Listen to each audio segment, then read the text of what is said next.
It's my duty to please the booty. And Muzz got mad at me, the coach said, he goes, Jesus Christ, why don't you just work 2 nights? And I went, okay. Switch the call. Please never do that. Yep.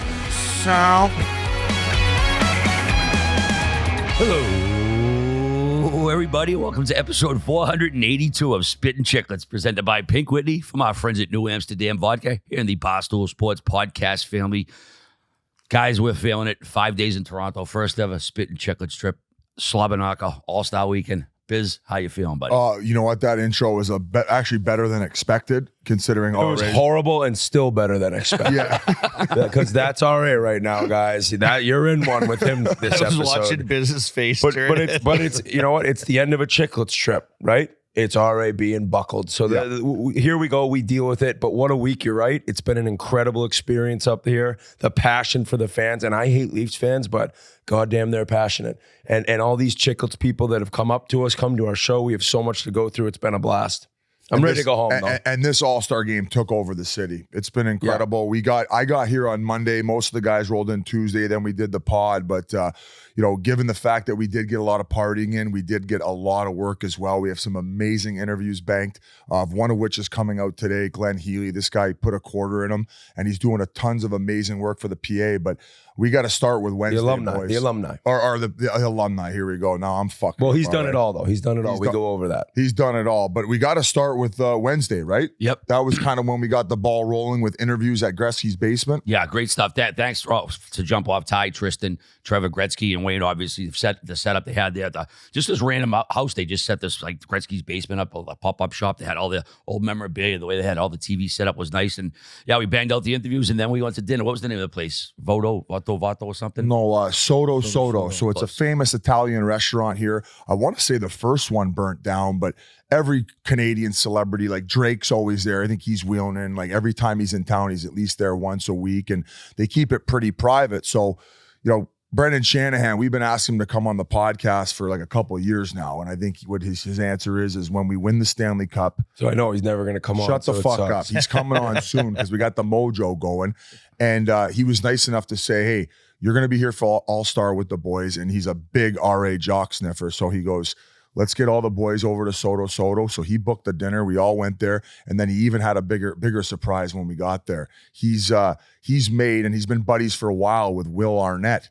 So he gave him the last minute invite, considering he was going to be in town as one of like the star captains / coaches of what was he with Team White, Team McKinnon? I thought he was McDavid's coach. He was McDavid's coach. Yep. McDavid's coach. My apologies. So we get there, and fucking Will Arnett's there, and RA. I mean, I'll give it over to you here. You get to sit down right across from Brendan Shanahan for a 4-hour dinner. Yeah, I definitely didn't expect that. I remember we were all filing in, and I was probably, 7th or 8th, and he's like, are you sitting here? You're sitting here. He's like, RA's sitting right here across from him. And then Will Arnett, I was like, I figured he'd just come over to kiss the ring and say hi to Shanny, and he sits down right next to him, and it was like, are you fucking kidding me? Because when I was coming up here, I said to the old lady, I was like, I only want to meet Will Arnett if we go up here this weekend, let alone fucking that next day we're having dinner with him. And he was so entertaining, but not as entertaining as fucking Chiclets memes, because he fell in love with fucking memes, and they were like best buds. So Chiclets memes. He's gonna steal Dale. That's the problem. He's been threatening us that he's going to steal him as a worker. But I would say that this trip was Memesy's coming out party, and he's been a very reliable worker for the Spittin Chiclets podcast with how much he's running the social media and all the extra bullshit he does. But he and Will Arnett were playing tummy sticks at dinner the entire time, to the point where Will Arnett then commits to come to the live show on Thursday. Now, I never expect Will Arnett to say, yeah, maybe I'll pop by the live show, that he's actually going to follow through with it. But because of the amount of tummy sticks that him and Memes were playing, and the fact that I think he's trying to, what do you call it when you take a worker from steal? Well, yeah, there's a poach. Poach was the word. Trying to poach. Yeah, I turned my brain on about halfway through that intro. At one point, though, like you could hear Will and Dale talking, and Dale's like, I have a movie, like I just want to run by you. And like, is it MacGruber, the movie? It's Jason Bjorn. It's Jason Bjorn. And like, I just picture like him jumping out of a boat into the ocean, but then he starts swimming and he's not going anywhere. And I'm like, what is Dale talking about? This is the worst movie I've ever heard. And Will Arnett's like, that's unbelievable. Yeah, No. I could see this. I could see this. He goes, that's a horrible idea, and I hate the movie. But What'd he say was unbelievable? But I want to make a movie about you making that movie. So that's kind of when the wheels started turning. Hear me out, man. It's Jason Bajorn. It's going to be a trilogy. I heard him say that. Oh yeah. I mean, he hasn't taken his Dale Earnhardt jacket off once, which is just a hilarious look, typical memesy. But can we mention that Memes has the hottest sister? No. How did that was a happen? surprise. Okay, well, so we're down now. So we get to Thursday, and we'll go back to Wednesday at dinner. Oh, Wednesday at dinner also. Nylander's in there. And we look over, he's just in a tank top, just a white tank top, winter hat. I'm like, all right, well, this kid, maybe he truly does run the city. He came over and said hi. Then me and Merles are downstairs. Bieber's down there. He like escapes out pretty quick. And there's about 5 or 6 security guards with him at all times. And like these guys were kind of just out to lunch at the end of the bar. And they saw him like get out and walk out quick. And they're like fumbling around with their food and shit to try to go chase after him. So it was very entertaining restaurant. Like that's a scene in there. Oh, great food too. Great food. Thanks to Shannon. I actually talked to Bieber. Oh, did you? I went down when the security guards were sleeping a little bit. I went and said, hey, it's our year, buddy. We're bringing it home. And then he's like, security. No, he didn't even have a chance to speak. I got put in an armbar and carried out. I had to beg to get back in upstairs to see Nylander's tits hanging out of his tank top. So, hey, I will say, I don't know what guarantees I have for the Leafs winning the cup, but I can guarantee you this. If you let your girlfriend or wife around William Nylander in Toronto, he's probably going to bend her over. Yeah, you're dead meat. You're done. You're done. So what were we getting to on Thursday? One last thing from that dinner was when Shanahan was telling us the story when he got hired and he called Will. Oh, yeah. And Will was like, this is going to be huge for us. This is huge for us. Like he's part of the job. And it was Shannon's so like, what do you funny. mean us? Yeah, But it was a blast kind of hearing them go back and forth. And even to the point where all the alumni for the Leafs, they get this like beautiful blue fitted blazer, kind of like you won the Masters, but for the Leafs. Yeah, and Will Arnett bullied Shanny into giving one, but it says like an ambassador on it. So now I'm on Shanny's ass to get me an ambassador jacket. So Oh, you're the biggest ambassador. Hopefully we, I don't know, man. Will Arnett. We were talking about that Smartless pod that actually I believe it just sold for like 65 or 100 million bucks. You know, we were talking about kind of what we're doing here as far as downloads and our social. They're getting 5 million people listening to every single show. This is something that It's him and Bateman, and is there another guy? Jason Bateman. him and- Yeah, Will and Grace, Sean Hayes. Sean Hayes. Yeah. So it's the three of them. I'm sure most of you who are listening know who Will Arnett is and know that he has a podcast, but I think it was right around COVID. And I think it's Dax Shepard. Dax Shepard. Dax Shepard is his buddy, and he started one. And I don't really think Will Arnett knew much about podcasts. So he went over to his house to see, okay, what type of equipment do I have to buy, assuming it was going to be a major investment. And he walks to the room. He's like, that's it? That's all I have to do to like computer and a microphone? Computer and a mic, and I can start this. So he was going to do it himself. And then Bateman called and said, no, me and the other guy are in. So they bullied him into adding him. And they sat down, and the premise is that each of them invites a guest, but the other two guys, and they rotate, and the other guys don't know who the guest is going to be. And it's awesome. They've had Wayne on. Of course, they've had Shanny and tons of other celebrities, Will Ferrell. Yeah, they did Shanny, and then So if and I then, bring a guy And and you guys don't know I'm bringing the guy, I put him in with you guys and I leave? No. You stick around. You stick Okay, around, okay. and you kind of break the ice, but then they just snap That'd it be around. crazy if you didn't know they were coming, and then it was like Will Arnett at the live show. It's kind of like he came backstage, we weren't out yet, and I was like, because I heard he might come, but you never know, people might not come. So yeah, that'd be a cool concept for a pod, but beauty for showing up. Well, and I think they're cut from the same cloth, where most of the podcasts are just shitting on what the other guy's saying, right? So it's very much hockey-like, and I think that's probably why we were able to snap it around and fit in with him. And he's a Toronto guy as well, so that helped. And what an unreal dinner with him, and we can't thank him enough. I'm going to hand it over to you, Whit, to talk about the memesy situation, and then we can move on to the live show. We haven't even hit Thursday here, folks. yeah. So How mushed were our brains though after day one? right now we're firing at like 10% of our capabilities. Which Day is one with like disgusting. 5 or 6 interviews right out of the bump. Yeah, we did and five. We and did then, 5 on Wednesday. Then we did the dinner. Great time. So then Thursday we just kind of took the day to relax and chill before the live show, and we had to go over and do the sound check and everything around noon. But whatever, we get downstairs Thursday. Everyone met downstairs at say 6:30. We weren't going over till 8:30. And I'm with Jans. There's a bunch of people back there, and we just see memes. And you're like, you see the guy, you're like, who is this guy? Even if you don't know him. And memes is with 2 smoke shows. Like, oh wow, memes. He's always wheeling. He's always wheeling. He's always talking to girls. He's always jumping around here and there. But I said, oh, he must have met these girls. He's bringing them to the live show. Good for memes. Good for memes. So he walks in, and he's like, hey guys, hey Jans, hey, this is my sister. And I was like, what the fuck? And Jans goes, what the hell happened to you, memes? It was insane. And everyone, it was like going around like wildfire. I was like, that's Memes' sister? This doesn't make any sense. She's showing us pictures of him when he's 10 years old. They went out to the All-Star game when he was like 9 or 10. He's got pictures, Mario Lemieux's hugging Memes. He's getting hugs from all these different superstars, and Memes is embarrassed by the pictures. He was a butterball, to say the least, at 10 years old. Yeah. But he doesn't have like the mustache. I didn't even know it was him, but it was just incredible to see that that's a family member of Dale Morningstar. What I love is it's Danica and Dale Morningstar. I love that. One guy is a NASCAR absolute beauty. He's going to be with Will Arnett soon, and the other one's a Rocket. So good for the Morningstar family. The first time that happened, I did a big deal brew event in my hometown of Welland, Ontario, and I don't even know if he told me he was bringing his sister. And he showed up, and I'm just like, who is this Rocket Beams? And he's like, that's my sister. And I'm like, okay, all right, here. She'll be sleeping in my room tonight. Buddy, I can tell you, honestly, from a distance of seeing that interaction with the Jans and you, when his sister rolled in, everybody was like, what the fuck was going on here? Defy science. Because it just started buzzing around that's Dale's sister. And like everyone, girls, guys were like, what the fuck? But hey, what he maybe lacks in looks, he makes up tenfold in charisma. Yeah. And I have never seen a guy with what's the when you have a motor and you can't go too fast. Idle or regulator. Regulator. Yeah, like on the golf cart. Yeah, like a regulator. A governor? A governor. There you go. Crashing you, There you Jake. go. With a governor like that, but he exceeds on the wheels, man, every time. And I don't know, he's got a lot of girls in London, Ontario chasing his coattails. He wears those, I think they're like snakeskin boots. Yeah. He always has them on. They're up to here. I said, Dale, do you wear those like every time you go out? He's like, yeah.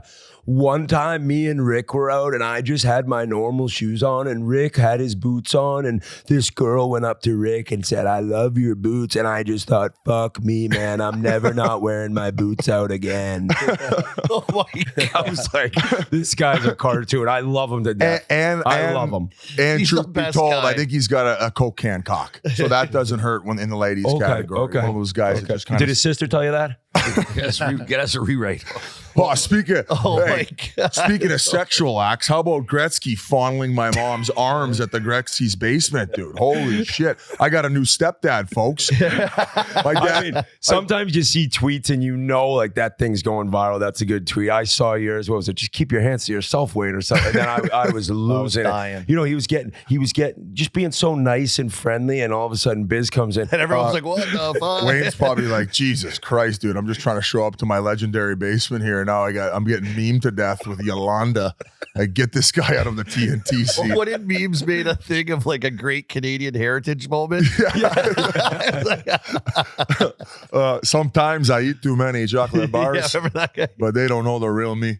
But the live show, guys, the live show. I don't think you'll That get that commercial joke is unless you're Canadian. No. What was it? Fucking ass off. It This was kid with zits all over his face, this old commercial from back in the day. And he's like, Oh, some people say I eat too many chocolate bars or that I don't wash my face. And then but it's they like, don't know the real me. And it just kind of was like an awkward what commercial. was the ad for? And everybody I don't talked about it. remember, I but think it was for basically Acne stuff. Yeah, anti-bullying. And listen, like I'm not chirping either. When I was younger, I used to have fucking goiters on my face. My back was I had the worst back knee in the league, buddy. I'd be popping zits on my back. I dropped 4 pounds in weight on the scales. Like, oh yeah, like Dr. Pimple Popper Biz Nasty edition. Like bad enough where you got like the pox back there now, like some of the Yeah, some of the yeah. I scars. got a little scarring going on my ass. Yeah, and back. That's where I hold my stress, as they say, right in my turd cutter. Ass like a sewing machine. Whit here, Pink Whitney time, and what a week we've had in Toronto. We got to appreciate the love for Pink Whitney in this province and this country, and the amount of bars that has it available for shots, for drinks, for any which way. We had an ice luge going at one spot. It's just the best drink and probably the most popular vodka in Ontario right now. That's just according to what everyone's telling me. All the guys who are drinking it here, they loved it. We were able to do the meet and greet, the Pink Whitney meet and greet. The shots were flowing. Everyone was enjoying their favorite mixture and which way they like to drink it and make it. So Pink Whitney's where it's at. I think Biz already mentioned on our Chiclets cast coming up on True TV. Pop open a bottle of Pink Whitney, grab some nips, enjoy Biz and I. We'll be having a couple if we're allowed to. And hopefully you join in with your favorite bottle, whether it's the big guy, the 1.5, the 750, the little nips. We love Pink Whitney. We love you for drinking it. And thank you so much to New Amsterdam. But guys, like I would say that, and not to take anything away from the other live shows because they have a lot of, like, each one's special in its own right. Army, even when we went back to Pittsburgh, like, that was fun. It was cool to see you in your element, man. You're working for the team. You had a bunch of family and friends there, but we're at the All-Star game in Toronto. We had some unbelievable guests lined up. Well, describe your idea to how we started the show. It was awesome. So it wasn't my idea. It was Jeff Jacobson. Okay. Right? And normally when we're cooking on the phones, like G comes up with great ideas, like all the guys behind the scenes, Sean, Fish, and we got such an amazing team, right? And we have so much respect for 32 Thoughts because those guys grind their dicks off. Like, Elliot, like he's a machine. Like I don't know how he mans the phones as much as he does. Even when I go to Sportsnet to do Hockey Night in Canada, like I barely talk to him because he's just constantly working. He's pacing everywhere, man. And he has to deliver this information in real time. Like he is a pro, and he deserves to be the top dog in Canada. And then as far as Merrick's concerned, I kind of described him much like Gretzky, where he's like a hockey encyclopedia. He remembers all these stories and all these names. And anytime there's maybe like a dull moment, he's able to think of something to kind of keep the conversation rolling. So Jeff was like, how sick would this be if you said, introducing the greatest hockey podcast on planet Earth, and with the lights out, and all of a sudden the lights came on and it was 32 Thoughts and it was Friedman and Merrick just sitting there. And I thought it was an incredible idea. I shot the text out to them. They both thankfully were done their work with Sportsnet. So they were able to come join us for a 9:00 show. And I don't exactly think it was the response we expected. I didn't. And the response was these guys were booing these two. And now granted, we thought it would be like, oh, pretty funny, blah, blah, blah. And we also wanted those guys out there as guests. And then as Elliot left, Marek stayed on for the whole show. He's an encyclopedia. And okay, they get on there and like a couple boos, like, oh, we're the Chiclets guys. But at some point, like I thought it would then be like, all right, they're listening before we come out. Some of these assholes are booing as these guys are trying to talk. Like they're trying to like kind of set up the show. They gave a couple different stories. It's like, why don't you shut the fuck up and listen to these two and stop booing them? It made absolutely no sense. Now, what we realized as the show went on, and 90% of the crowd was incredible. They were into it. There was about 100 goons. OHL guy goons. Like we usually start these shows at 7:30, but because of the draft and like other things, we did 9:30. Now, I think what happened is that's an extra 2 hours where people are guzzling drinks.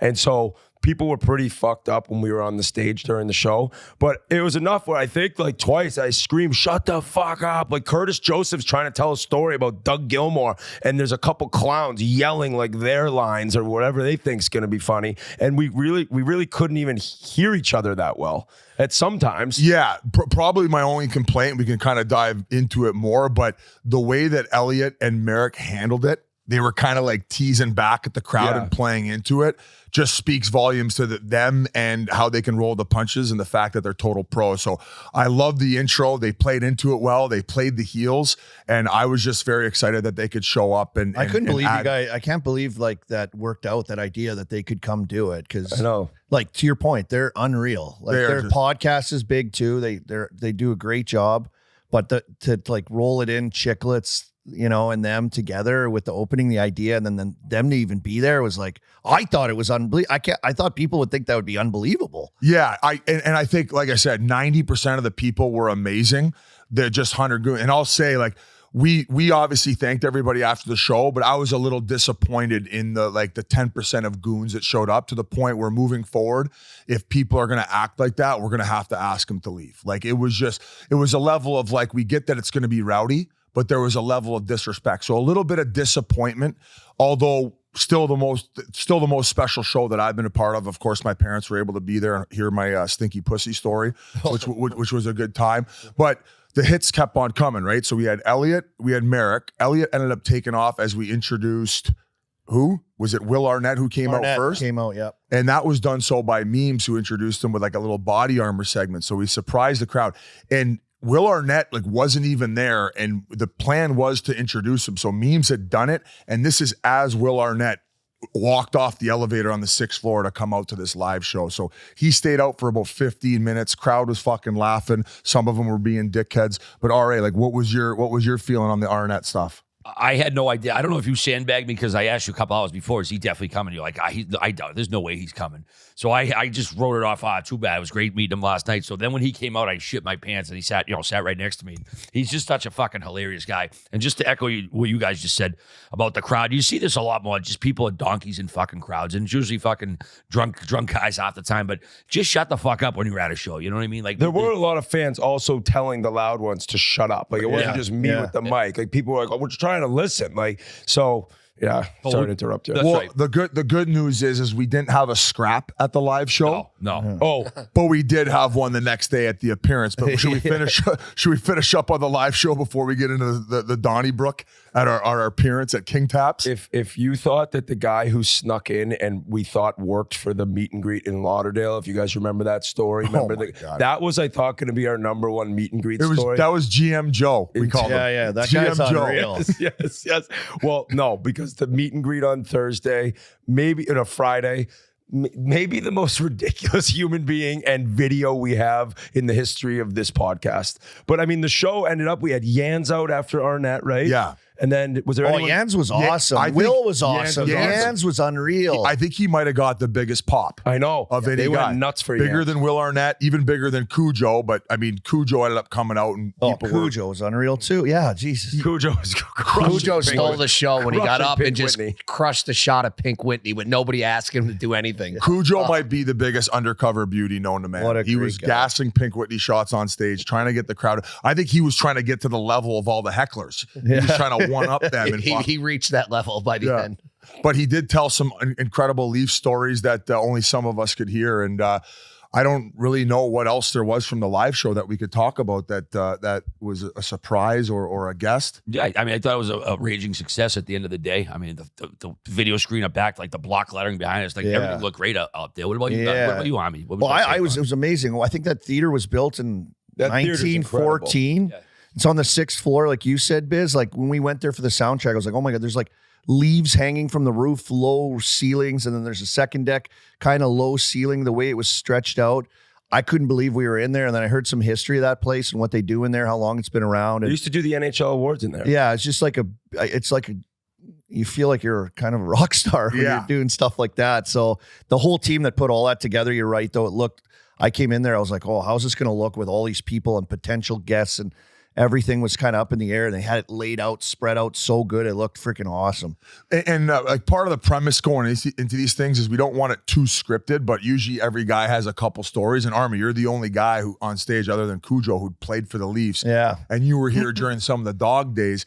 And earlier that afternoon, I don't even know if you had the story teed up, but you ran into this guy, Hockey Illuminati. Basically looks like my twin brother from another mother. I like that guy. Yeah, he's a great dude. He does a lot of social videos. And he reminded you of this period of time when you had Leafs fans like chucking shit Well, at they threw waffles at us on the ice. It was like a big, they call it Wafflegate here in Toronto at that time. I don't know why. I don't know who the guy is. Obviously, I think he got like suspended to ever go back to the rink again. He got like a lifetime ban or something like that. Yeah. But like he brought in like waffles under a trench coat, like a box of Eggo waffles.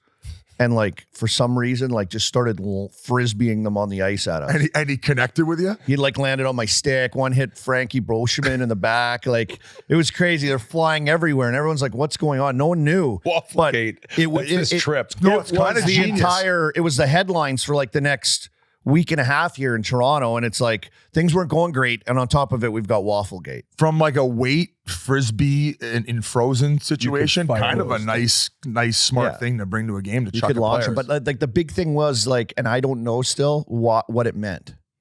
Like, what was the hidden thing behind it? I remember, I think there was an interview of I me. think he probably just went to his fridge before he went to the game and said, "What do I got here that I can fill these up are the all- players?" That won't like And he's hurt like, anyone if well, it Yours are all freezer burned. Yeah.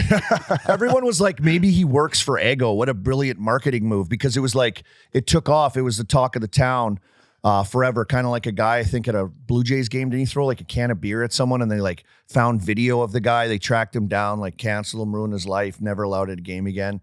But it was before that, but it was like no one knew. So like that kind of ran, like everyone's trying to figure out what the hell did this mean? What was he saying? Are they waffling on the ice? Like how many things? Like it was crazy. And it was crazy here, little and playing in Toronto. But when you have like something like that here, it gets a little bit going again, which is like Eggo Gate. Eggo Gate. I Yes. did love the story Army told about him on the shitter in Target getting the phone call. He Oh, was this being is bought out. unbelievable. This is unbelievable. I'd never heard this one either. You didn't hear that one? I'd never heard it before the live show. Oh yeah, I was back in Wilkes-Barre, believe it or not, at this time, and I went to Target to like buy time during the day because my sister-in-law was getting married, and I had to go to the bathroom, so I quickly whipped in there to take a quick deuce, and phone rang. Bad decision to answer it. If you hadn't answered it, you wouldn't have got bought Unknown out. number or block number? It was a Toronto number, and I was like, "Oh, okay." So I just answered it, and they're like, "It's like, hey, it's Berkey," and he just got straight to the point, like no screwing around, like on Moneyball, like here's your thing, go, you're leaving, call this guy. It was kind of like that, and it was Berkey. He's like, "Thanks for everything. We're buying out the final year of your contract." Well, while I was in a Target bathroom taking a deuce, He was like, I was like, "Okay, thanks a lot." Appreciate you having me on the team. Oh, Jesus Christ. Oh. And then if you know the anxiety that can sometimes overtake Army, like Oh. I can't imagine you in a Target shitter after you just found No out you got toilet bought paper. It out. must have No looked like it toilet was Wiping just with the- like a bad wiping with the experience when I cardboard. came out. Holy shit. I was probably paler than normal, sweating. Like, must have just looked horrendous. Looked like RA coming out of there. Yeah. If you get bought out on the shitter, you come out looking like RA. Yeah. A2 Merles, what were your thoughts on the live show? Like that last thing. Like, I mean, Yeah, it's amazing. We show up there and there was nothing done in the whole place 3-4 hours before, and then we come back and it's just all set up. The Barstool people have the green room stocked with drinks and food, and it's just an amazing experience. They go by so fast for me. Like, we're out there so nervous about it all day, and then all of a sudden you blink and it was over, and it was wild. I get anxiety, like performance anxiety, like in a good way. It gets me excited for things like before we record, before I do an interview.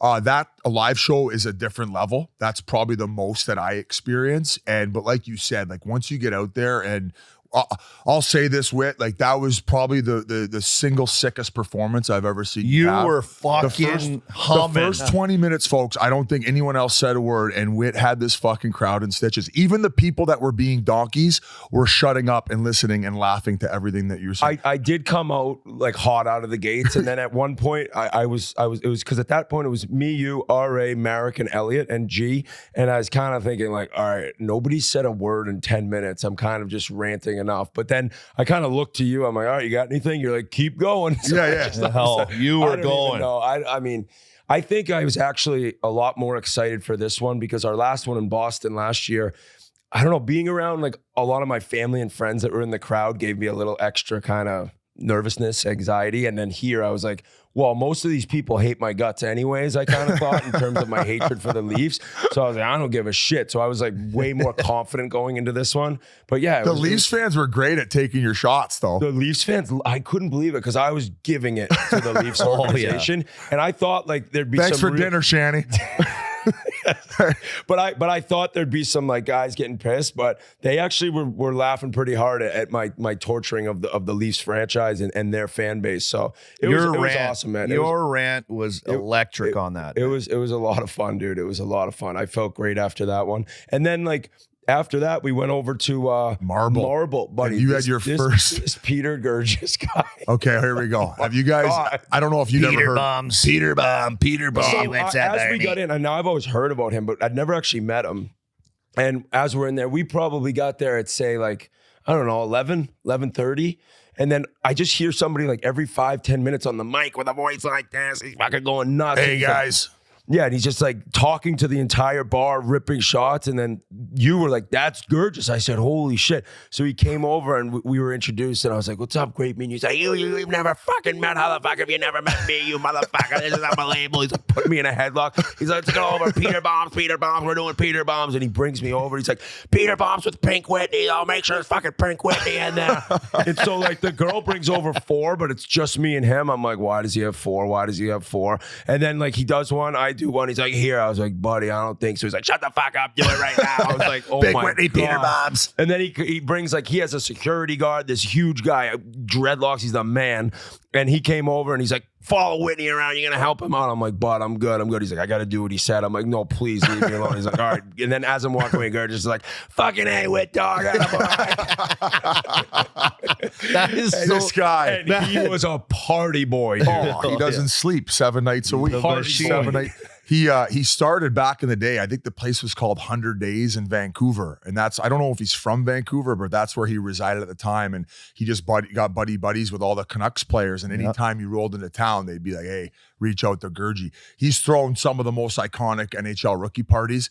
I think Washington had one year. They got the top floor of the Shangri-La, and he had like 150 girls over there teed up. Like it was just a fucking sick. And I love that now he was telling me he's still living over there. And now Cuba Gooding Jr.'s here in town for a while. Cuba Gooding Jr. is sleeping on his couch this week. No, he told me that he did for one night. And then he's like, you got to get a room downstairs, Cuba. And then like, but Cuba, I met Cuba a long time ago. Like He's a beauty. we've probably ran into each other 10 times in the past 15 years. So every time I see him, we're catching up, and he's just hilarious. And the funny thing was, the next day at our meet and greet, which was Friday, like they rolled into what was that name of King Taps. King Taps, awesome bar. We'll get into the lunatic that we had to deal with there. I can't wait for that. Gurgis and Cuba walked in and at probably around 5:30, and somebody's like, they just got out of bed for sure. Like that was their like breakfast basically. Yeah. They were just getting it going again. I can't believe your Gurgis imitation. did Like your memes imitation is great, but this Gurgis one is bang that guy- on. You're the new Shane Gillis. Whit. Yeah. No, I'm actually not a good imitation guy for the most part. Yeah, right. His voice like this, he just fucking.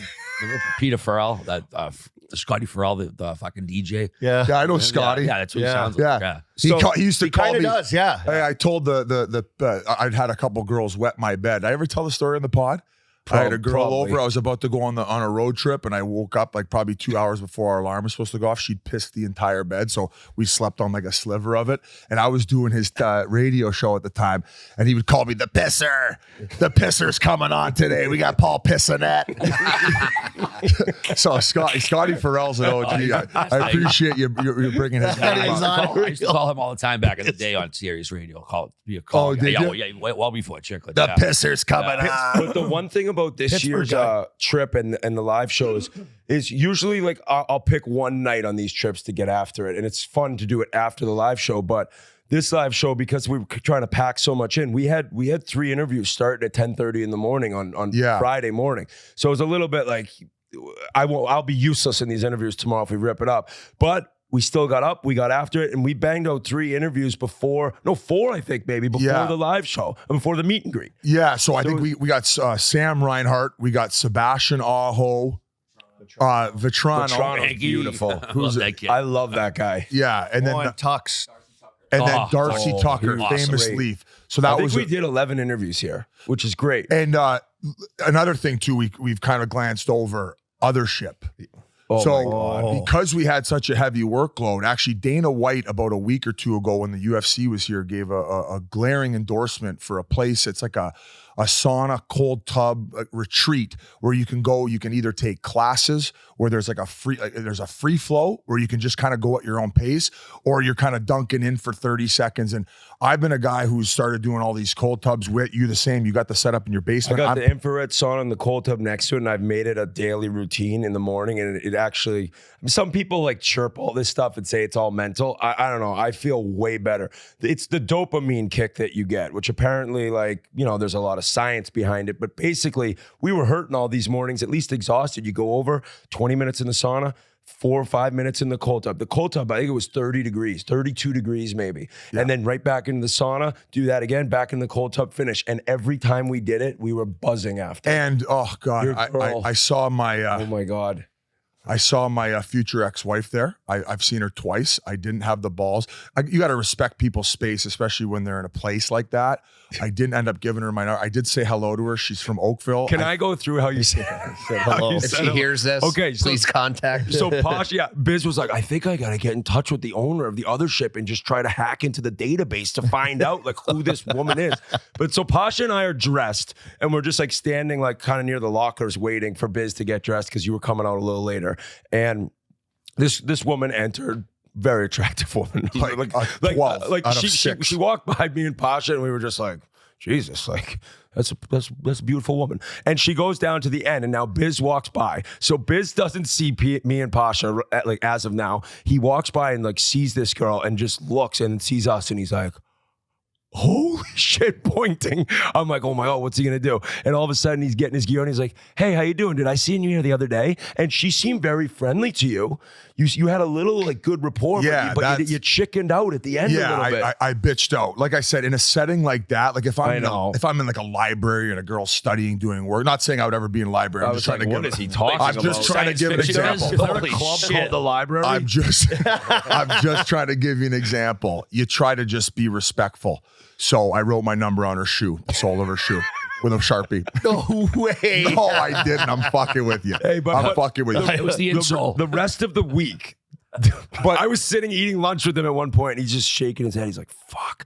And I'm like, oh, what? Like, interview cancel? He's like, that girl at the other ship. I think the day of the live show, I thought about her no less than 30 times. Couldn't take a pregame nap. Was regretting not giving her my number. Now, it was, listen, Other Ship, shout out to you guys. You guys took care of us. Thank you to Other Ship for hitting the reset button for us to get through all these interviews. Buddy, that was sick in there, though. Like, I didn't know what to expect going to a place like that. Cock talk. Yeah, it was unreal, though. Like, you get in there, like you said, but they have a giant sauna. Like, this oven in the sauna is like bigger than this coffee table. It is huge, and they're putting scents on there. They're putting essential oils. It smells so nice in there. And then she's doing this towel thing. She's wafting towles on us, like so the air is blowing into us. It was just insane. And I wouldn't have lasted in the cold tub. In there. I don't think I would have lasted in the cold tub if our cold tub shaman in there, like the worker, if she wasn't there with me. I got in. You plunge down under, and then it's like you hang on and then for your dear life. That's the coldest one I've ever been in. Like, mine's not set to that cold. I couldn't believe my breathing, though. Like, you're a big breathing guy, right? I was like, it's like frantic. That's how I used to breathe with a puck on my stick. Yeah.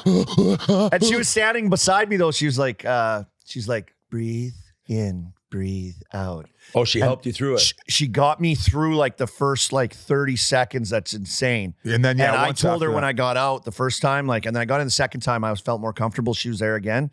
But I said, if you weren't there, like telling me to breathe and like calm me down, I wouldn't have lasted the full, like, you're supposed to stand for 2 minutes, she said.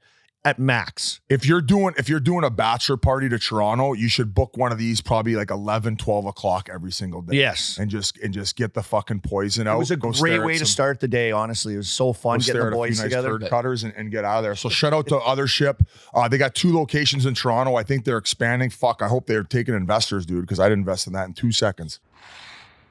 Before we continue, I got to talk to you about Rocket Money.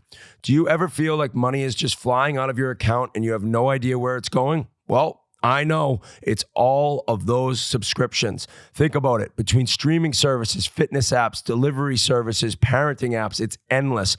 And I went through this where all of a sudden I realized I think we had 3 Netflix accounts, 2 Disney Plus accounts, all these different apps and issues and paying way too much than we should be. And about a year ago, I hopped on Rocket Money because I realized I had to figure out how to save a little dough and that I was overpaying for all the different apps my family used.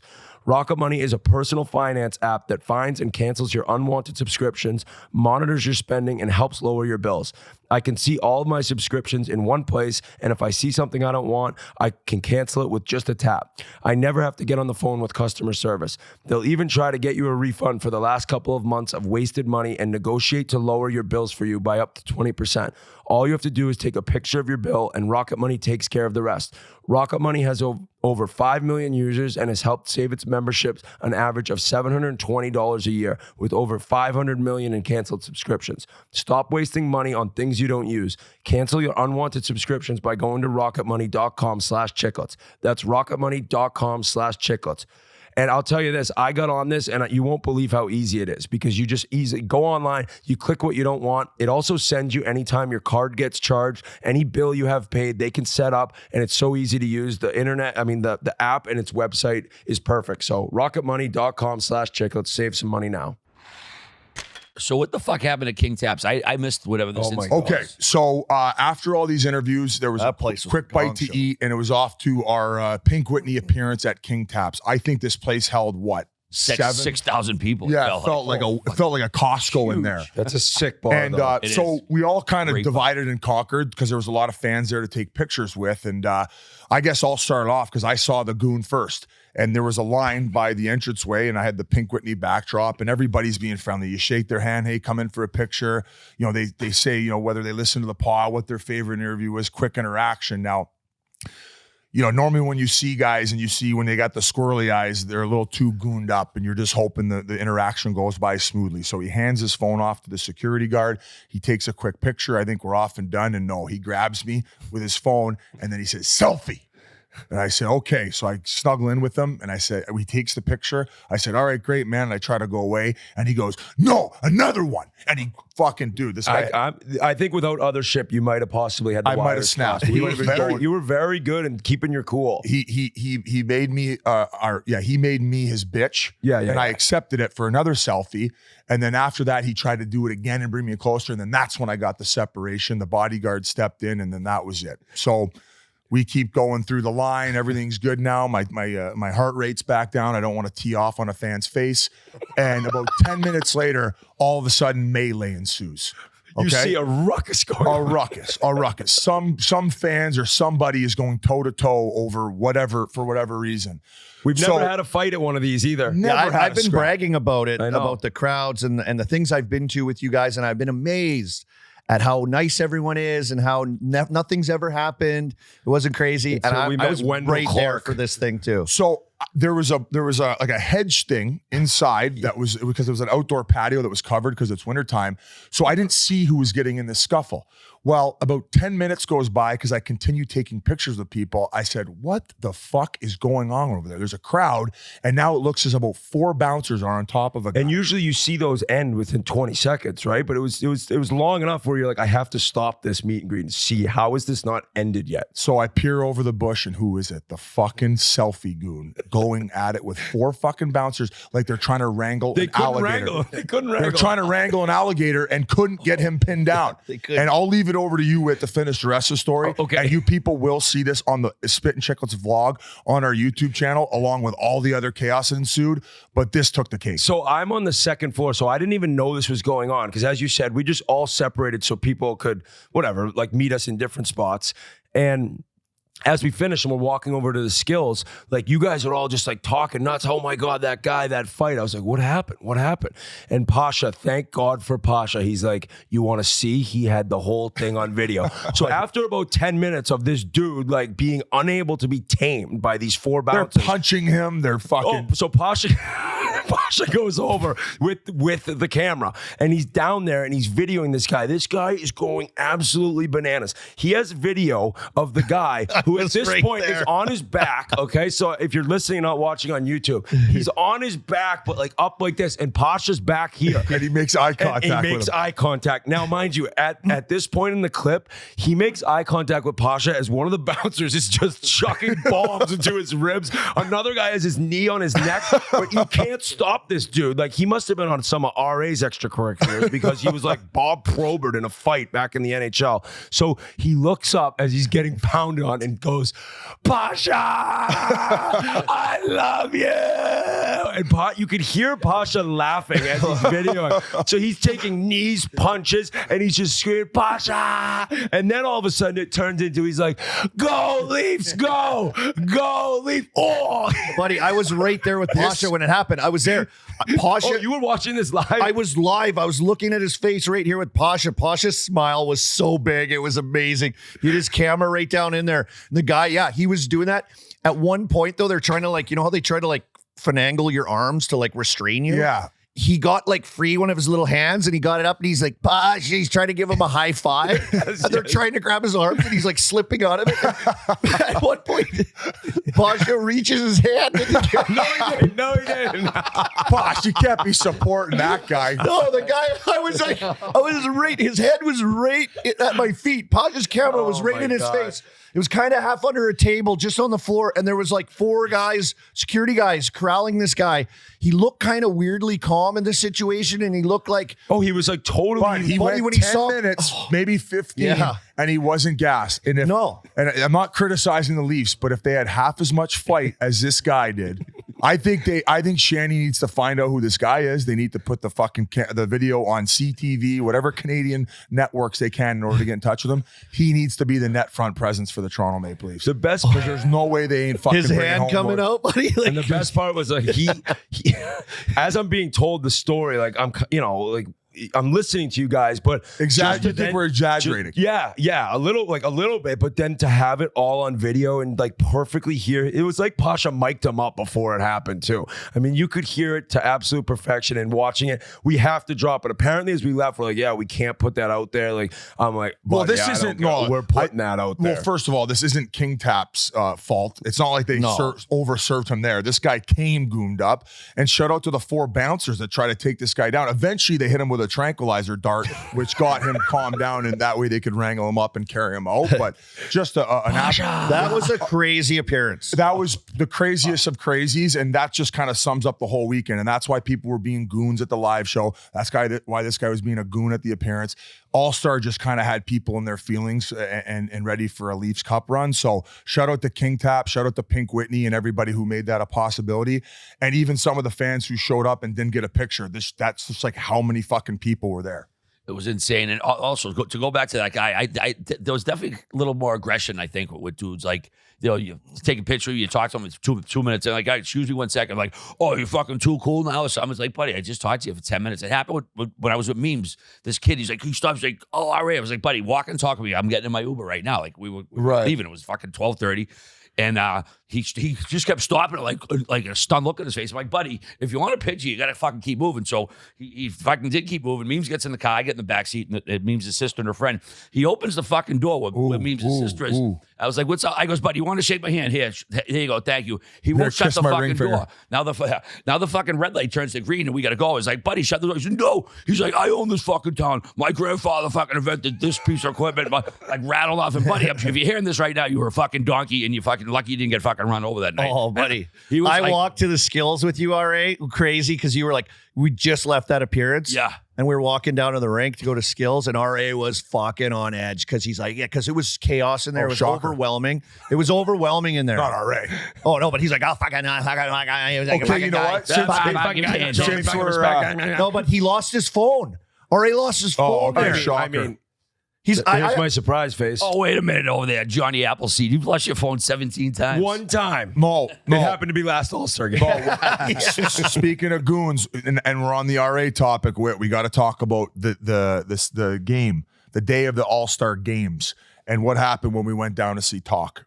I mean, this is just classic RA. This is the rear. So we Fine actually, form. so to get down, well, it kind of goes back to the night before because when we got into the arena, we didn't have tickets or a box for this event. So we just had media passes where, I mean, you can get into the arena, but after that, like in Toronto for these 2 nights, you aren't getting a seat.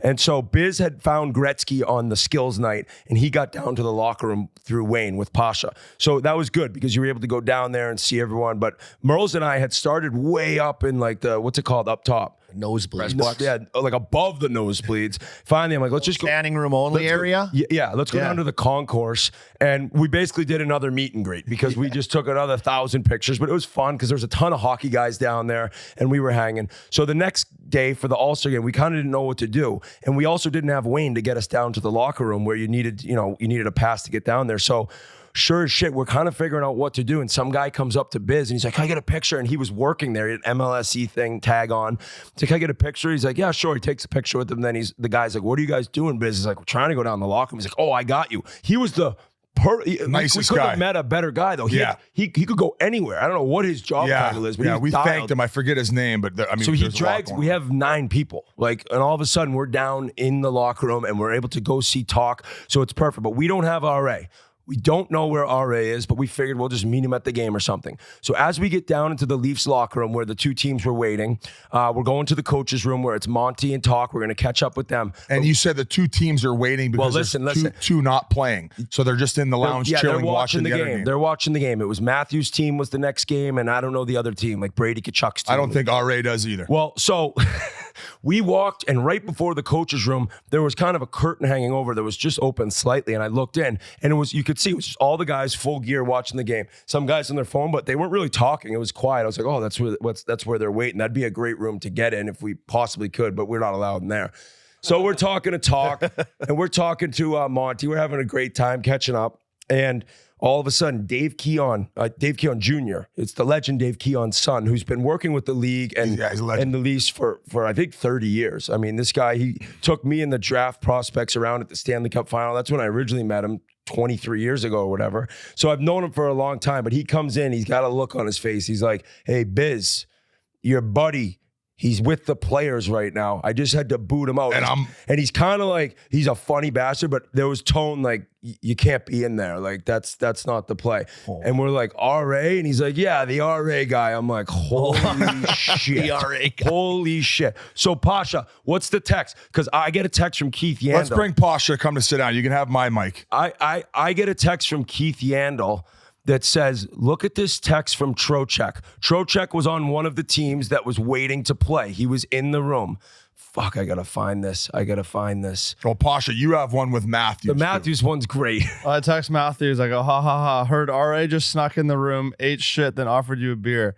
No way. Keep in mind, Matthews has to play games after this. He goes, ha, ha, ha. He offered me a beer first, then ate shit. All I heard was, who put that garbage can there? All I know is, so this is the text that Jan's got from Trocheck. Dude, RA just came in the locker room, stumbled around, knocked over a trash can, and got immediately kicked out. So I see RA, and RA's like, no, that's not really exactly how it fucking happened. I sat down with Matthews, and I said, hey, are there any beers in here? And Matthews said, yeah, right behind you. And he goes, you want one? He's like, no, I got a game coming up. He's like, okay, bro. Oh, shit. And he knocks over the trash can. Who put that there? The guys are like, what the fuck is going on right now? So just an incredible way to get ready. Some of these guys' first All-Star games, maybe they're getting a little fired up, and you got RA in your griddle trying to give you a beer. So just an amazing. I don't know if you want to tell your side of this already. The NHL, I do. The NHL has been very good to us, and we've been pee-pee whacked a few times because sometimes we bite off a little more than we can chew. And we've kind of just got back in good graces based on all the past bullshit that we've done, and then we got the kind of defense. Sure, we're going straight kangaroo court right now. Prosecution rests. What happened? So we don't get our potential media passes revoked. Okay. How are we going to explain ourselves? Just take his away. I have a little piece of evidence also after. Okay. Full story. First off, the first game's at 3:00. We had the interviews till like 1:00. So I didn't even have. I had, I think, one beer on the fucking before we even got to the arena. Just for posterity here, right? I go into the entrance, and it might have been the same guy who you guys met. Young kid. He's like, hey, Harry. He goes, the boys are down there. They're wondering where you were. And I assume fucking you guys. I was like, oh, great. He takes me through that fucking tunnel. That's like a cavernous in there. Like, it's not like the garden where you can walk, like do one loop. Yeah, there's all these like levels. fucking cantilever fucking rooms and shit. So I'm following the guy. Well, they got the suites on the bottom there where you can go down and do blow and eat caviar. I'll take your word for it. The bunkers, the Coke bunkies. So, and I'm just following the guy, and I realize, like, holy shit, like, you realize in the locker room there, and he goes, oh, right up there. It's like, you sure? And I look, and it's fucking the 24 guys who aren't playing, watching the 24 guys who are playing. So what made you walk in? Because he said, he says, right in there. Like, it wasn't like a door I walked in. No, buddy, he was pointing to the coach's room that was right next door, or was like right around the corner. There's no way he was pointing you in. But he said, he literally was like, right. I swear he didn't say that. He was like, oh, there's pasta. And he just followed in there. Because I shit it took me a minute when I looked around. I was like, wait a minute. I goes, these are the fucking old guys fucking like what? Took him about a minute to realize. Just because One beer before. I was looking for you fucking chuckleheads because he's like, take me to the boys. And then I'm like, wait a minute. I'm like, these fucking guys weren't asking for me. Okay, So, since you'd only had one beer, what do you remember from your interaction, and who did you talk to other than Matthews when in the room? I remember everything fucking very vividly. Okay, bring us through what. So I looked around and I said, fucking Austin was sitting on the couch with Willie. It was a 3-seater, and the seat next to Austin was empty. Obviously, we know him a little bit. I sat down. He lied. Hey, what's up, Ari? How you doing? He got a chuckle out of it. And There's an all-star that doesn't have a seat. Already sweating all over him. No, and what caught me off guard, it was not caught me off guard, was interesting in how quiet it was. They were like intently watching this game. Did William Nylander say anything to you? No, what was the comment? comment? He didn't bat an eyelash. So I was just sitting there, and I was like, oh, there must be beers. I was like, are there any beers there, Ross? He's like, yeah, the fridge over there. I was like, you want one? Just let's fucking just being a dude, I guess. They must have been like, what is going on right So he's now? like, oh no, he goes, I'm all set. I got a game in a couple minutes. So I was walking to the thing and I had my phone, and it was like one of those rooms where there's like a step up. I didn't even know I went up the step when I went to sit on the couch. So I was walking my phone. You know when you just step off the curb and you don't know the curb's there? That's basically what I did. There was no trash barrel. So I took a little Dixie in, but when I popped up like Willy Wonka style, I was like the aristocrats. Like, so when they turned around, I was already like on my feet. So nobody actually. So they heard this big noise, and then you were there like, ta-da. Yeah, exactly. It was like, ta-da. Exactly. So like, they didn't know I didn't ta-da, but I fucking got up. So whenever I looked, I was already at my feet, and I was like, who put that friggin' thing? It's like, a little comedy, no trash barrel. a little like escape comedy with like, hey boys, yeah, okay. And then boom, just fucking, it was over 2 seconds later. I seen Vinny Trocheck. I said, hey, what's up, Barry? What's up, Vin? What's going on? And I seen Pasha's boy Mills. He gave him a handshake, said hello to him. And then I got the tap on the shoulder. How'd you get in here? And I said, one of the employees like directed me. I mean, they can check the fucking security tape. I said, no problem. I don't want any trouble. I'll leave. We're gonna have to. I left right away and put up no issue. I didn't want any issue. I literally did not like find my way there, be an RA fucking sneaking at parties. I literally was like brought there by this dude. I guess you guys might have left by the time I got there. Do you think that there's a chance that you would have been able to stay had you not like tripped and fell and made a big noise? Like that might have been like, oh, what's going on in there? And that's why somebody came in and booted you. Had you just sat on the couch, like you might have just been okay for the rest of the All-Star game? Yeah, I mean, I don't think I won MVP. You know what? That's a good question. I mean, if I just sat there shooting the shit with Austin, maybe, but then 10 minutes later, someone might be like, who the fuck's that guy? Get him out of here. So I don't know. I don't think anyone dropped the dime on me. Well, hey, let's not forget here, Austin went on to win the fucking MVP of the whole thing. Right. Very valid. So basically, your pep talk. I mean, all right, what'd you say to him? where's my cut? Do you think you're going to get tipped out? I should. I mean, I fucking kept him off the sauce. Next thing you know, Hey, the what do they call it? Pièce de résistance, like the Mona Lisa of the whole thing. Though, now that I know this story, is later. I look at my phone. There's a post by RA. It's a him like in with the players somewhere or something. Hashtag journalism. Okay, this was a tough one. Well, he's saying that he spelled it incorrectly on purpose. So you went down there after, and at this point, you were pretty much half blitzed. You had to be pretty fucked up because you were smoking the weed. Where's Pasha? Bring Pasha back. We're talking about post game when you were interviewing Pasta. Right. And I was with Pasha most of the game. Pasha, how was I even really? We were walking around the whole fucking building most of the game. What kind of condition was I in late after the game? Pasha? We're out there getting the backstory as to why RA was in there playing tummy sticks with Matthews, and then Tate McRae walks by. And I said, Tate McRae, I said, have you ever heard of the Spittin Chiclets podcast? And she says, yeah, I know who you guys are. I said, can we get an interview? And she goes, absolutely. So we're getting Tate McRae on the podcast, Posh. And I love also that, right? So she's walking by pretty quick, and Biz is like, hey, Tate. And then whatever, Pasha quickly turned the camera, but then right as she left, Biz is like, what the fuck, Pasha? You didn't have the camera ready in time. Get ready next time. Pasha's like, I was filming he was probably on his fucking Riot app trying to get his pee-pee wet. The All-Stars. Fucking guy. But what we do, we have her saying that she'll come on.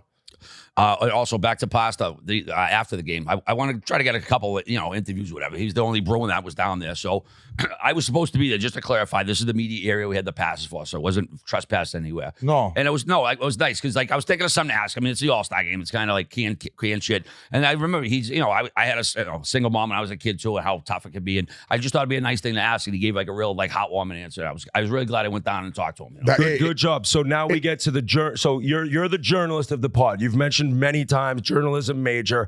So you wrote journalism, but you misspelt it. So I got a real kick out of that, but you're claiming that was on purpose? Yeah, guy.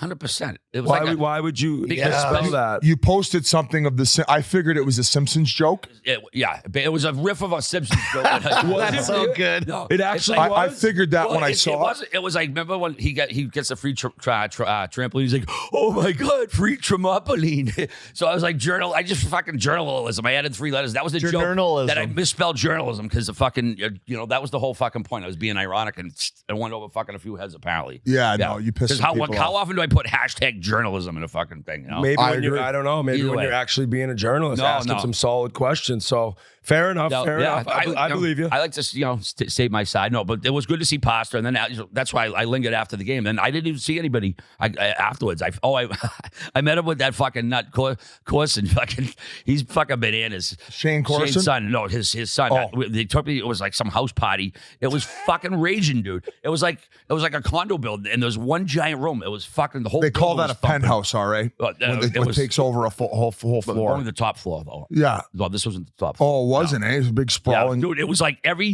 you walked down the hall, it was like every door looked like a separate apartment, but there was all this one fucking big room. I never seen nothing like it, but a dorm. That's Like called an a eyes dorm. wide shut type yeah, party. yeah, a little bit like that, but I wish I would have stayed longer if it was. But no, I stayed there. Then I met a couple of friends at a couple bars and bounced around. You couldn't get in Paris, Texas. We ended up going to 2 Cats or something. We were just going wherever there was no line, and I started getting my boogie on a little bit. And I had some fun, fucking fun. That a boy, all right. I gotta Everybody say it. deserves Go it. ahead, Bro. Go Yeah, ahead. we got to wrap up the game. The Leafs finally won something. All the Leafs fuck guys off. won. Bro's Fuck been you. sitting on that for an hour. And now, after hearing this story about you going in the locker room before the game, sitting next to Austin Matthews, I mean, this might have to become a thing And in the Shanny playoffs. loves you. Shanny loves you. Like, this is all coming together. I Maybe don't know. you're going to get the ambassador jacket. Fuck. I'll get fucking jacked up at Logan if that's the fucking case. Get the fuck out of here. No, Yeah. I love the hospitality. I love Austin and Shanny, but I'm a bees guy. Hey, Okay. how about for me? For me. So for me at the game, while you guys were all this hijinks was going on, like craziness.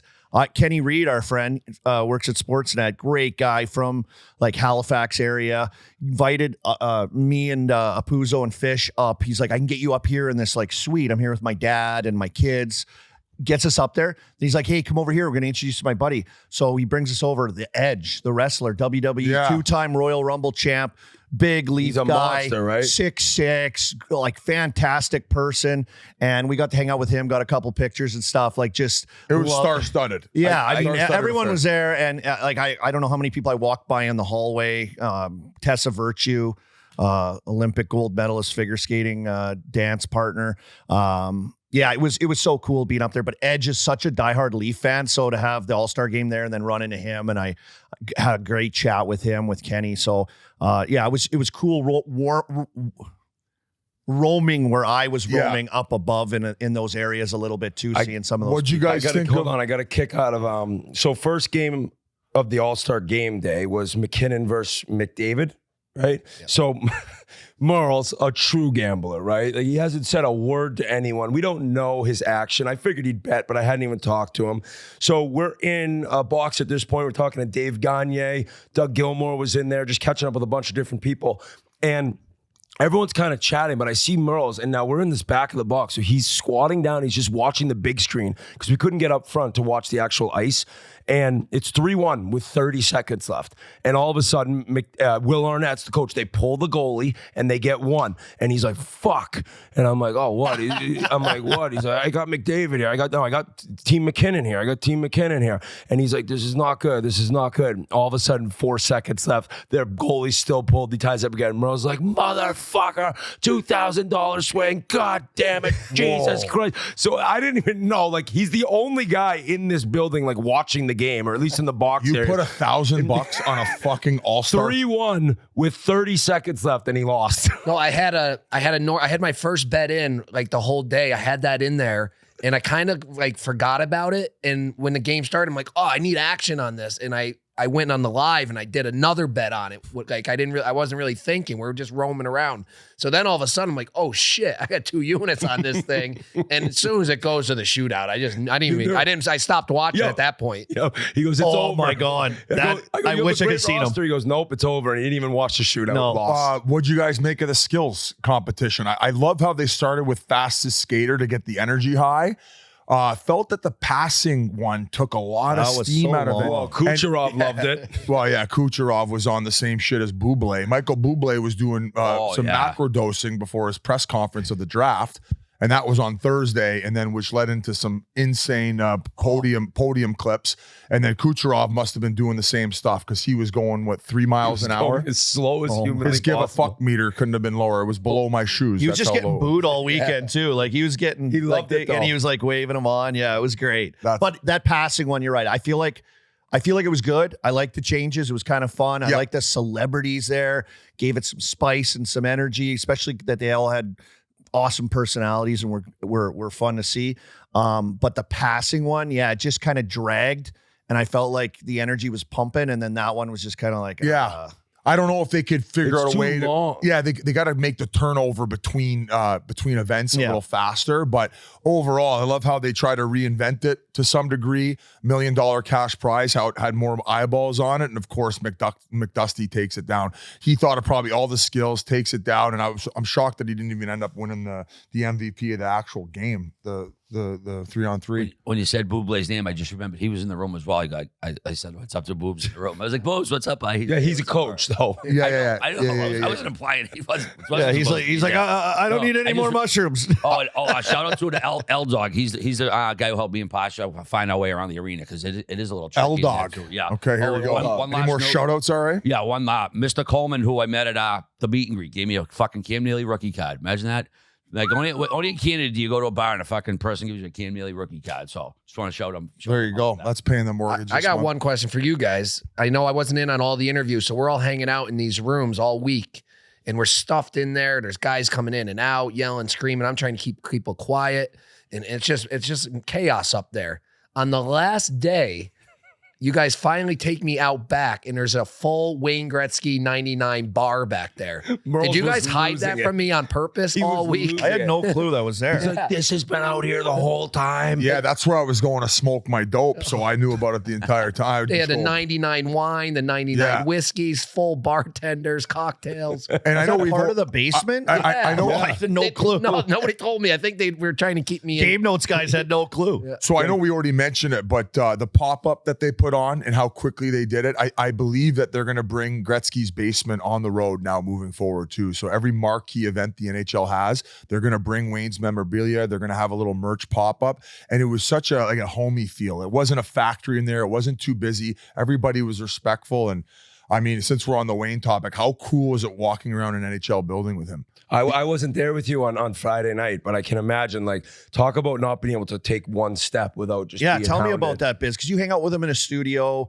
or it's pretty restricted when you're on TV in the playoffs, maybe. Yeah, But, well, I don't think anyone knows how to work a room better than Wayne, and he gives everybody his time. But it was more about how when we went downstairs, like we got these passes and he has nothing on, and like we went down there without him at one point, and the guy's like, no, and I'm like, we were just here with Wayne. It's like, yeah, that's Wayne. And then sure enough, I went back up because we couldn't get in, and then who do we bump in? Wayne. He's like, oh, I was going to go back downstairs and say hi to Talk. So we follow him, same guys, and we walk off the elevator. I'm like, found him. And he's like, have fun.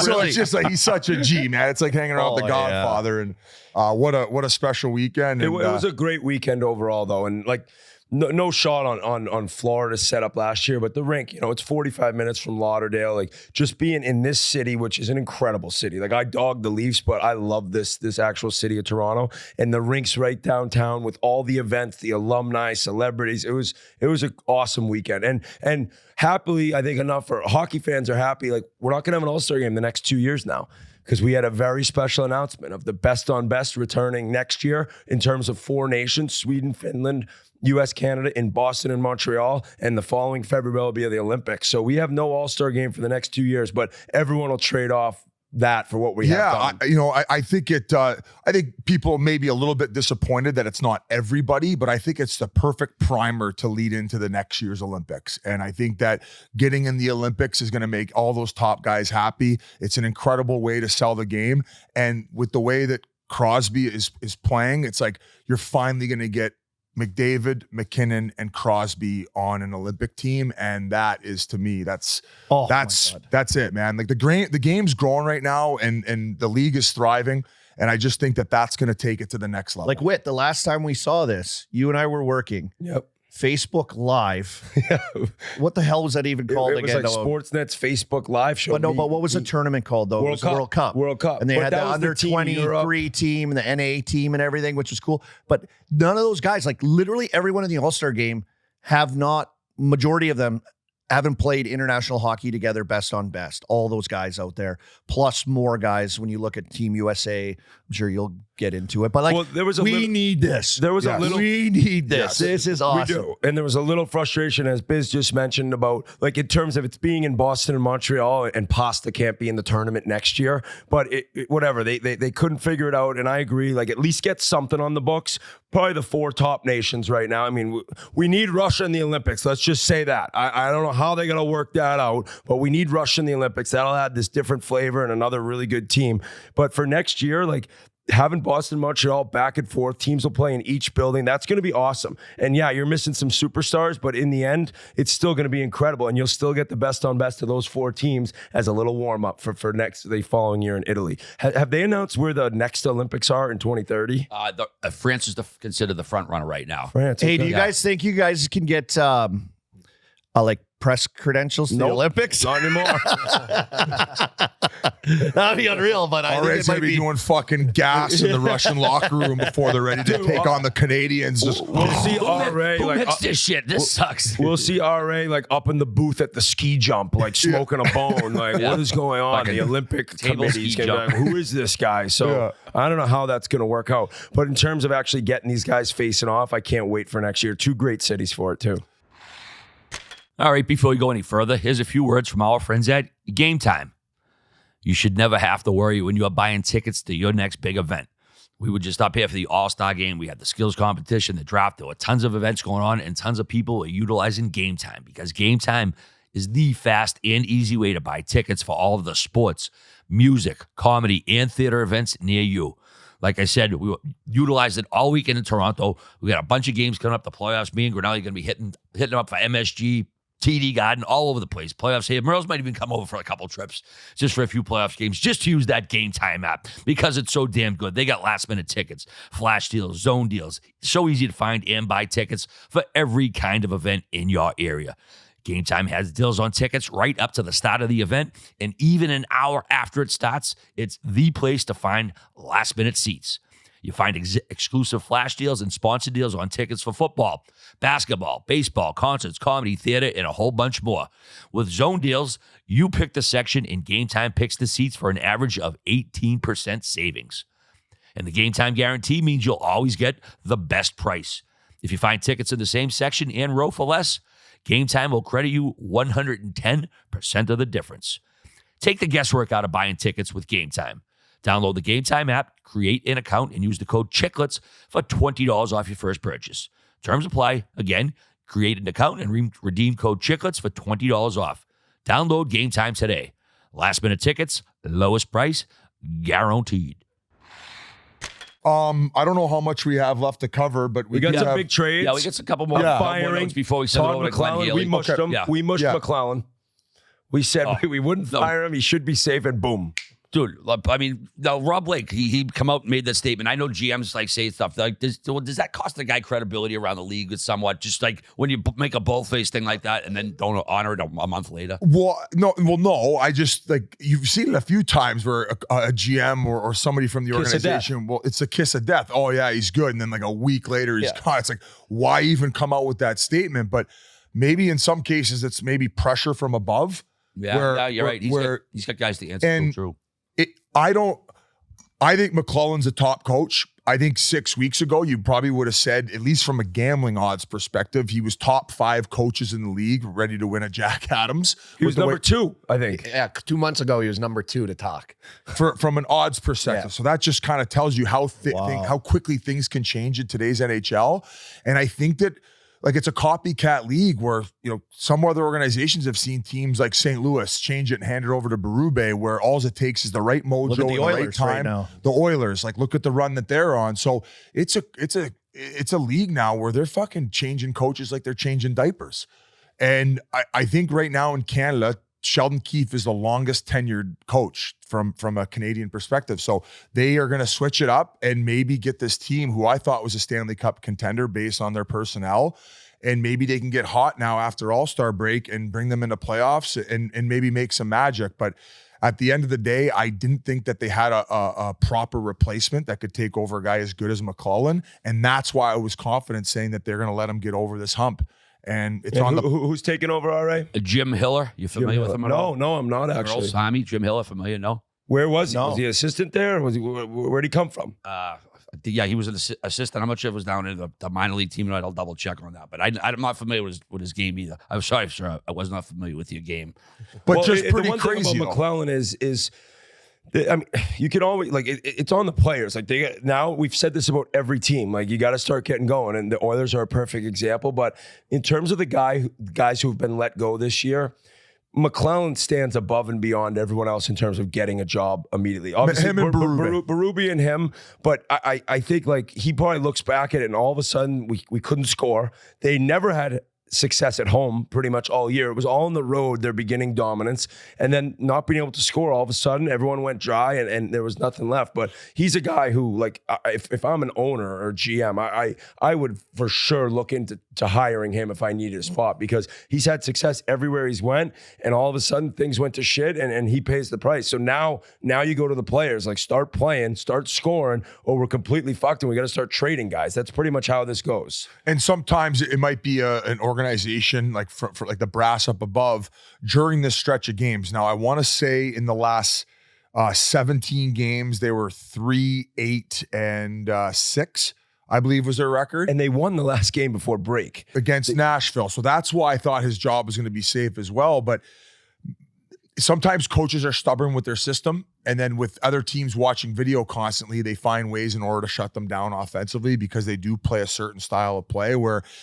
if you're not able to adjust and maybe switch things up to show someone a different version of your attack, maybe they kind of just kept seeing the same thing over and over and over with the lack of adjustments. And that's finally why they were like, hey, listen, nothing's going to change here. And the book is out on us. We got to become more than just one-dimensional. So that's the only way. Some people will criticize McLellan where he's never really had true success. He's had regular season success, but come playoff time, he just really hasn't been able to deliver. I think that's maybe being overcritical, because anytime you ask anybody who has any type of credibility, they'll tell you he's an amazing coach and a great guy. Yeah. Yeah, Hiller was with the Islanders before the Kings, but interestingly, he was only hired last year, so he's only been with the Kings for a year and a half. So you wonder if Blake hired him with the intention of maybe succeeding. he started in Detroit. Was McLellan He the started coach? in Detroit with Babs, went to Toronto with Babs. Yeah. So he was here, Toronto, for quite a few years before. Was he the coach of bouncing the around a Sharks little when bit. they went to the Cup Finals against the Penguins? Hiller? Was I'm talking McLellan. McLellan, yeah. He was the coach, so he's Yeah, I been believe to so, the yeah. finals once. But No, I hear you. I didn't remember if he was definitely the coach then, but yeah, I thought it was DeBoer, wasn't it? Because he Oh, went to the, DeBoer. he went to the DeBoer. Cup It was Finals DeBoer. a couple times. it was DeBoer. Yeah. Yes. So Yep, you great feel, call. you hate seeing like this happen to a guy that seems like the players really liked him, but now it's on them. And I think you're right. Just overall seeing that run where they couldn't get anything going, it could have been the owner. Hey, enough's enough. Sorry, Rob. But to win a game before the All-Star break, you're like, all right, I'm good now. And still not in this league. We got six firings this He's year. going to have to now. call Expedia, extend that stay wherever he's going, Hawaii or Cabo. You do a month. Busy, there I'm with now. you, though. Like, I know we've talked just texting each other through this year as bad as they've been. And I think we touched on this a little bit when we were discussing this, that he wouldn't be fired. We thought they would hang around, but there's been issues with them. They can't win at home, start the year. There's been all these kind of things. But like, I look at them like you, and they're kind of like this sneak. I've been telling people, like, dude, if you got to pick a team like LA, I don't know about their goaltending. You don't want to play him in the first round LA, when they get in. like, That would be they're scary. They're built, and then there's just been issues with them. So can they straighten it out? Because there's no doubt that they're a sneaky contender for sure. With the way Buddy, they play. personnel-wise, top to bottom on the offense, like, I mean, Byfield has been a little unhealthy or under the weather lately too. But like, once they get the top four lines They humming, need Arvidsson back too. Arvidsson's, I mean, he was huge in last year's playoff too, and the goaltending will round out. I think they're going to be fine. If they sneak in as a wild card, look out. Couple of Canadian teams going for it, Biz. Big trade. Elias Lindholm went to Vancouver, came over from the Flames, 29-year-old pending UFA, got a 4.85 cap hit. Calgary gets forward Andrei Kuzmenko. He's got 1 year left at $5.5 million. A pair of prospects, a first in 24 and a conditional fourth in 24. What you take, Biz? Does this make the fucking Canucks the top contender? When they picked up Zadorov, I said they're one more piece away from being Stanley Cup contenders at least, and they go out and do it. They're pushing all of their chips in the middle. They didn't even do so and give up Kuzmenko and whatever assets by locking in Lindholm. He's coming there, and he's still going to be a free agent at the end of the season unless they lock him up. I think it's a ballsy move, but Aquilini, I thought they rushed the rebuild, but he was right on the money. They are going for it this year, and they have no clue what Pettersson's going to end up doing. They have no idea where some of these guys are going to end up. So you say, this is our window now. All of a sudden, fuck the rebuild. We're in the midst of it. Everybody's clicking on all cylinders. They have the depth scoring. Why would you wait to take your chance at winning a Stanley Cup? And I agree with the move, but if you're a Canucks fan, you have to be a little concerned about moving forward. But as Kevin Bieksa said a few weeks ago, when every Canucks fan was coming up to him, we're going to win the cup. We're going to win the cup. Enjoy the ride. Embrace this season, and let's hope it's a long run, because I don't know what the future is going to hold for you guys, given with how many chips you've pushed in for this season. But the right time to do it. Talks firing on all cylinders with that coaching staff. I'm excited for Canada, and I'll stick with this. I don't know if it's going to be the Leafs. I don't know if it's going to be the Oilers. I don't know if it's going to be the Jets. I don't know if it's going to be the Canucks. But the cup is coming back to Canada after 30 years. Yeah, the Oilers are probably going to win it. That's fair enough. I do give Vancouver credit as well, because when I saw this deal go down, I just figured that Vilander, the kid playing at BU, he was, I think, 11th overall last summer, would be part of it. They said no way, so they still kept him. So that's nice. I guess the D-man they did move is pretty good player. I don't know much about him. He's in junior right now, but apparently a big upside. So I went and saw him play for. Oh, he was at that game? He plays for the Kitchener Rangers, and he was leading the entire OHL in scoring as a defenseman. No shit. Very, very silky defenseman. You mentioned they got him in the second or third round. I don't know what round he was picked in. Either way, he's a gem, and But if you want to get a player like Lindholm, that's where Vancouver needed help, was that second line center position. And if you got the Lotto line going, and then all of a sudden you throw Lindholm with a second line matchups. Boys, this is a Stanley. They're a really, really good contender. team. And Elliott had mentioned that he thinks Boston was right in there, but because he would fit in perfect there for Lindholm. But apparently, just the way they did with Hampus Lindholm, that they wanted a deal signed before the trade went down. Of course, and he I guess not willing to do that, so they were out. And Vancouver, swoops in. There's a lot of risk, but I think he fits in perfect. I mean, he could play anywhere on that lineup. Probably play with Pettersson, you'd think. I actually got to meet Lindholm and his dad during the skills with Merles and Philip, the lunatic, and he's a great guy. And then the next night, last night, we hung out. We were just sitting at a table for about an hour. Awesome guy. He's super excited.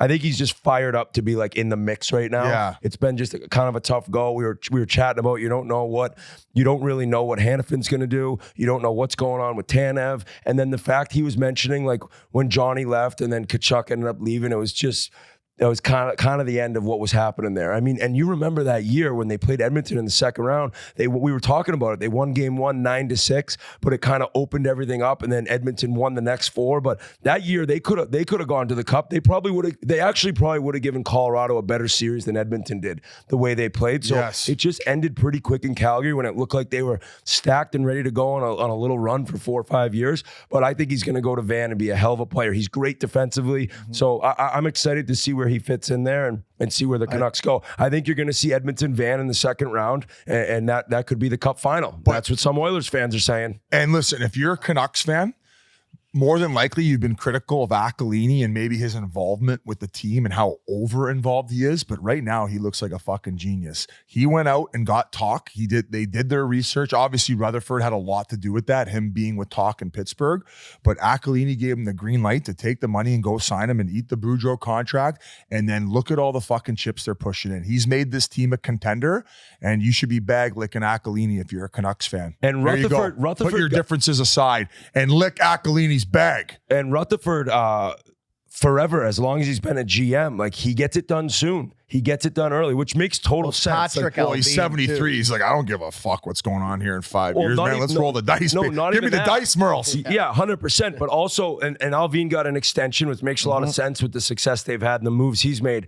But he makes trades early, right? He's getting them in. He's like, I'm not going to wait until There's the the deadline. door off. You want to get guys in and Lindholm now. Like, I want to get them in as soon as possible. Just the more games you can get together with this team before playoffs, the better. So he always has worked quicker wherever he's been, Pittsburgh, Carolina. He's a gunslinger, man. He's a Just does it. gunslinger, and it's an exciting time for Canucks fan. As Juice said, it's been a dark few years.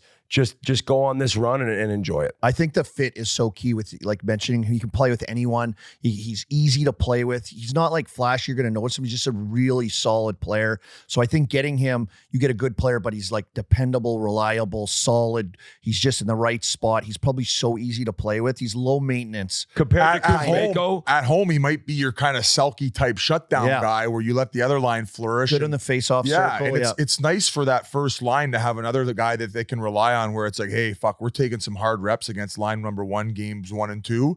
Now it's your guys' turn. I was talking to him yesterday too, or a couple days ago now, and he's kind of like in a whirlwind, right? Like he's out at the All-Star game. I think they had like logos of him still in his Calgary stuff everywhere, so it's been kind of like crazy.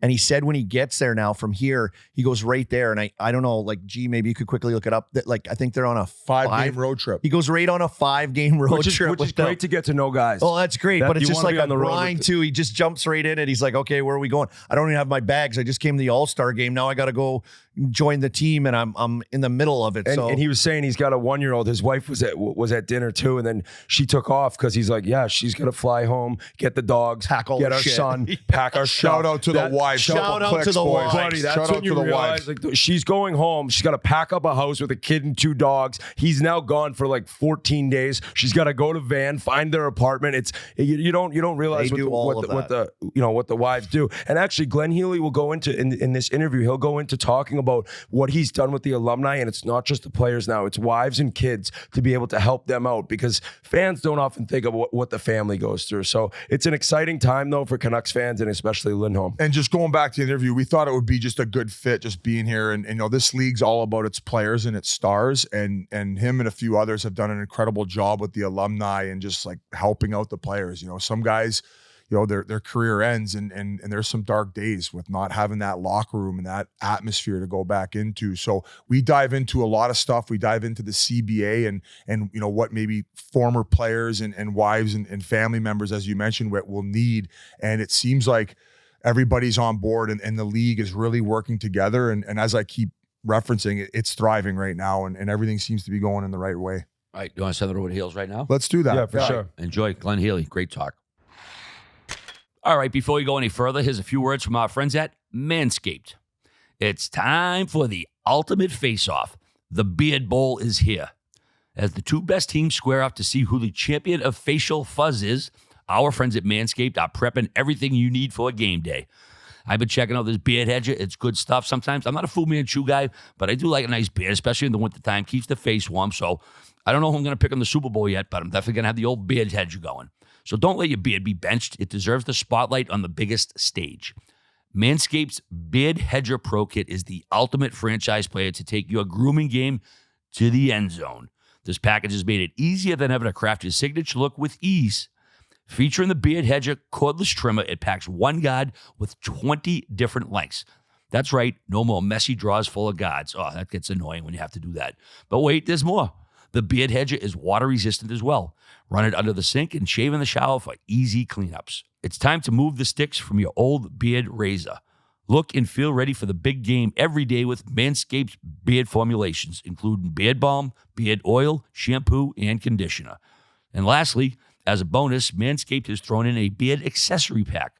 Beard brush, beard comb, and beard scissors for the finishing touches every modern bearded gentleman deserves. That playoff beard has never looked better. Trust Manscaped to get the job done. Get 20% off and free shipping with the code Chiclets at manscaped.com. That's 20% off with free shipping at manscaped.com and use the code Chiclets. Gear up for the real halftime show where your beard takes center stage. All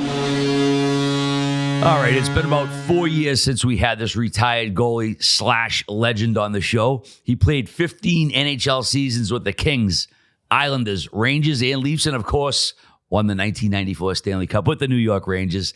Nowadays, he's president and executive director of the NHL Alumni Association, taking care of all the boys who don't play anymore. It's great to welcome back to the Spittin Chiclets podcast, Glenn Healy. What an intro already. Heels. How you been, Heels? Put a quarter in him. Well, I haven't got fired since our last interview. Hey, and that's all I was worried about. I don't go to many interviews and bring a lawyer.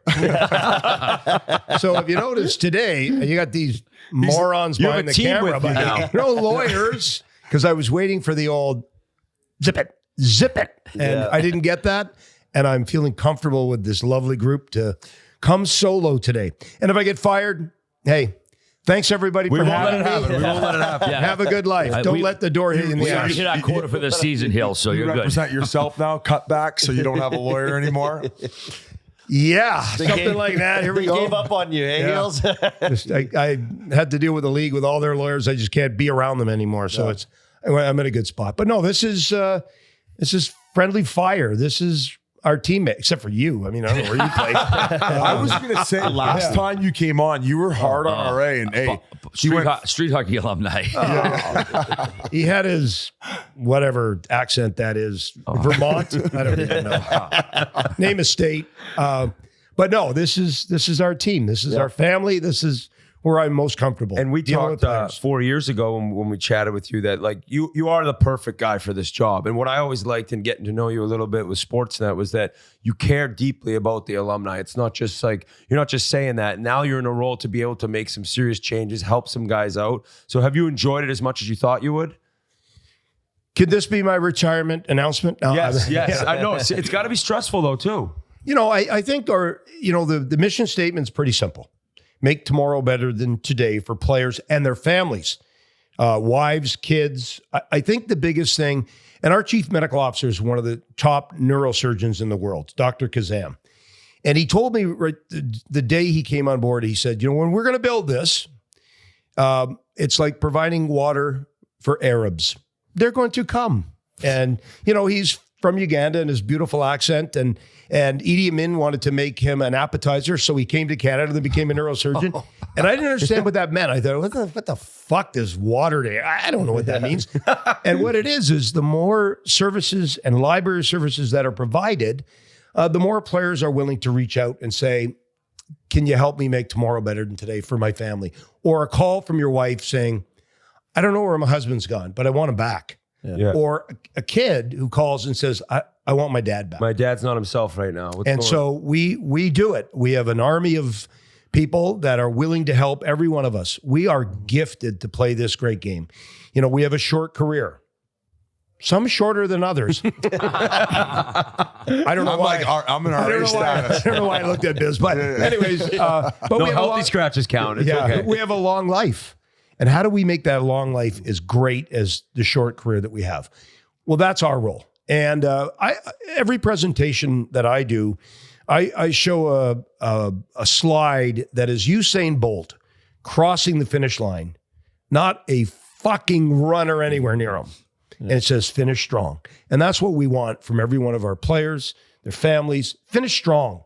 Be as great as you were when you put that uniform on and wore that proud and did something that everyone in Canada and the United States and Europe would love to do. And that's our role. And with everything going on kind of in today's society, like what things have you guys set up so that transition becomes easier for guys out of the game? Because like it could become a shock, right? Because it's something that can be stripped from you like that. And that does happen for certain guys. And they've spent their whole lives playing hockey. That's all they know. And then now they're really introduced to what the real world is. Like even from a sense of like, you showed up to training camp and your 9 months was scheduled for you. Every day. Like every day. What to wear, even. Yeah, in some cases. I wish I could get an itinerary for every day still. Yeah. Oh, man. Just tell me where to be and when to be there. 11 o'clock, red wine. 12 o'clock, tequila. Yeah. And 1 o'clock, nap. Let's really make it easy here. Rinse and repeat. and to go back to my question, like even I know since I started playing pro, you guys have set up a ton of resources, so it does make it easier for guys to do that. So, I think, there's a couple things. There's a number of dynamics to that question. It's a great question. It's loaded with a lot of stuff. So first, what we've done is we hired a social work team. And from Scotland, right? I thought a social worker got you an apartment in Glasgow. That's what social work. I didn't know what they were. And then I started taking calls, suicides, coping mechanism issues. Look, I might be a good guy. I went to Western Michigan. Let's face it, it's daycare. It's not a good school. Sorry, Western Michigan. I've been very smart. The Broncos. So what I needed to do was build that team around me to handle all those things, to do it the right way. And so check, we did that. Then we needed a library of services of doctors. So if you need something done, I have a medical concierge who can get any surgery done in any country, in any state, in any province in 2 seconds. Because look, I'm a guy with 2 fake hips, right? Played goal, wasn't very good, but I've got $3,000 worth of metal in my hip. If I don't get that surgery done, You're limping. I'm hooked on Percocet or some sort of a pain mechanism that's going to help me through the day, sleeping pills. So we get it done right away. So you're in, you're good, go live your best life. So we did that. The other thing we looked at was wives. So we've included them in all of our transition programs.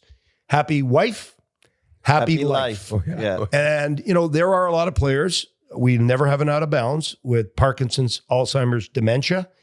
And if you're a caregiver of that player who is bigger than ever because he played in the NHL and he was the CEO of the house and he doesn't know who he is or what's going on, that's a hell of a job. And so they're the only sport of a female social worker to work just with the wives. And when I started with her, she's from Bowling Green, Shannon, beautiful girl, and very smart, 25 years in the biz. I didn't know how many players we'd have. Oh, she's busy. Really? That's good. She's 37 players that have an issue, and she works with the caregivers, and that's a tough job. And we all have parents that maybe have gone through it, and we've got to deal with that. So we try to make sure that when that phone rings, I never say I'm sorry. We have an answer, and that's the most important thing. Yeah. Help and hope that you can grab. To be able to have an answer is the biggest thing. And the other thing that Biz and I have talked about is these are proud athletes, former athletes. So a lot of time it's like you want them to ask for help. Some guys don't want to. So I'm assuming that that's something like, guys, you're almost trying to get guys be willing to put yourself out there a little bit. It's hard for some of these dudes who've lived their life as the guy, and it's hard to say, I need some help. Yeah, like the calls, typically you get a call. I'm fine, but... Well, sorry. Even so much like we talked about recently, a lot of guys have been going into the program and it's been coming out like where teams will put out and players will put out statements where I maybe didn't find it was as much as before, right? So seems like maybe it's moving in the right direction in that regard, but nonetheless, there's still an issue with what you're talking about. Yeah, so there's 2 parts of that. Like one, typically when you get a call, it could be from a player. You recognize the name, the journey, the career. And then there's that pause of about 30 seconds. I'm like, take your time. There's a reason you're calling. Tell me when you want to chat. Take as much time as you need. And they're emotional. I'm getting that way now. Yeah. And then they let you know. And you provide instantly that help and hope. And you're happy that they're calling. Right. It's like a relief for you in a sense. And I think the big thing, like in this role, what we try to build to Biz, that's a great point. We never saw people walk away with issues and say, I got to take a little break.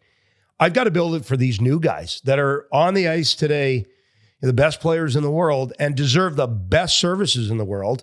I don't know what they fully need yet. I'm finding out from all our doctors, mental wellness is a tsunami that's coming and is already here. And I've got to build it for them. I know what we need. I know what our older guys need. We went to a lot of team dinners. A little bit of red wine, too much red wine, a little bit of divorce, too much divorce. I get it. Okay. I live the dream. That was a quick skip there. So, but the new players that are playing today that have way bigger issues from a social media standpoint, expectation standpoint, the average age of an NHL player today is 23 and a half. Yeah. Is that what I it played is? till I was 40.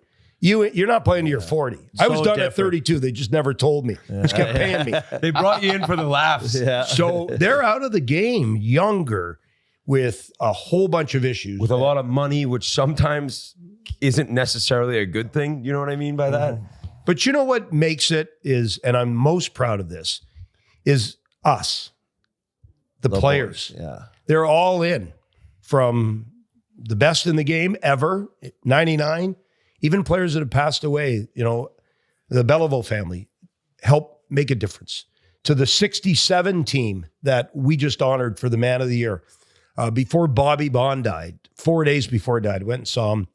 And, leaving the room, and he says, Glenn, whatever I can do for you, you just let me know. I can still make phone calls. I'm like, Bobby, stand down, man. You've done enough. You did it. Right? You did it. But all the guys, like all of us here, we were willing to stick together and make a difference. It's great. I mean, now my defense doesn't exist and forwards like Pat Flatley on the team. I can replace him with Richard. I got Gretzky at center. Sorry, Benoit Ho, go sit your ass on a couch. But that's our team, and it's the players that have driven the bus, and they're driving the bus in a really good way. Yeah, and I feel I can feel that, Heels, and I know since you've got in there, you transition over there. I just know it's like a safety blanket almost, and what you've built there. What was like the start when you got in there? That obviously you care, but like then you get in there and you're like, okay, what do I have to do? And you talked about getting all this stuff in place. What was like the momentum for that? Was there like buddies in your life, hockey guys? Was there an incident when you first got in there? You're like, oh fuck, I got it. Like this is real. Like this hits me hard, and like let's take this to another level. Because I feel like since you've got in there, it's on the radar with a lot of people, like ex-players, their families. Like I know people talk about it and what you've done and provided. So when you first started, what was the one thing that was like, oh shit, yeah, we need this. I need to be this guy. Well, the recipe was pretty easy, right? So first call that I made was, you can just imagine, I call baby Jesus. Hello, Wayne. Yeah, 99. Yeah. I need you here, buddy. I'm going to do this and make a difference so that Dave Semenko doesn't pass away without getting a medical. I'll do this. Like I know it's going to be 24/7. I know it's going to be a big mountain to climb. But on Christmas morning, I need baby Jesus in the manger. Okay? So you got to be on board. Second thing, you got to come to our first meeting in Vegas with all of the league sponsors. Like, Glenn Healy sells a lot in Pickering by the 8 nuclear reactors, but not a lot worldwide. So I needed for him to walk in and say, he's in, and he did.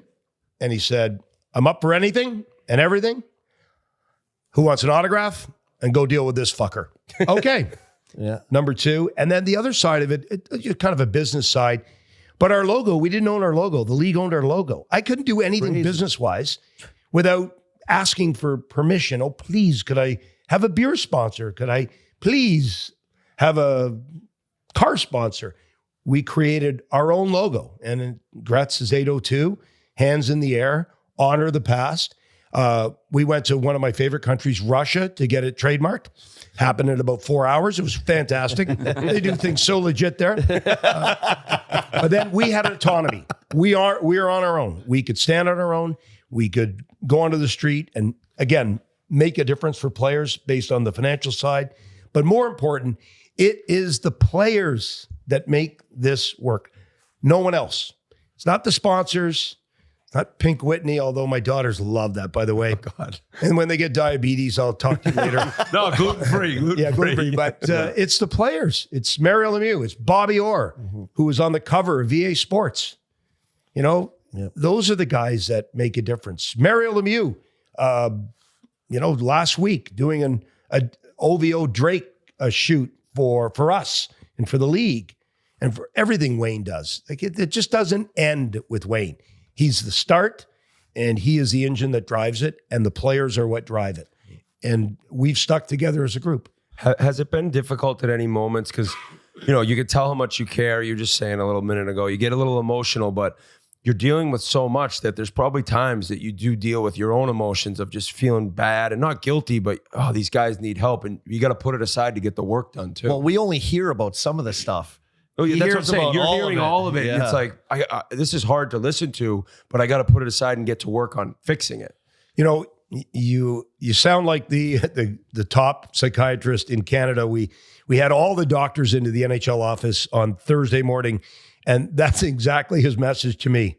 You. You need your own help. Do I look that bad? Do I need, did I say? Anyways, the bottom line is, we have built a team where you take the football and you pass the football off. And these are professionals that do their job and know what they're doing and know the answers to some of the questions. And so, yeah, there are times when it's overwhelming, but that's what you signed up for. Yeah, you knew that going in. Oh my gosh, I played goal. The puck's hurt. No fucking kidding, they hurt. They're trying to miss you. Wow, Glenn, you have 400 stitches in your face. Well, you chose to wear the stupid mask. So you sign up for it. You're into it. And when you turn the lights off and I leave, it's going to be better for everybody else. And that'll happen. And again, it'll be the current players that build it for the next wave. The league and the valuations of the team have gone really high.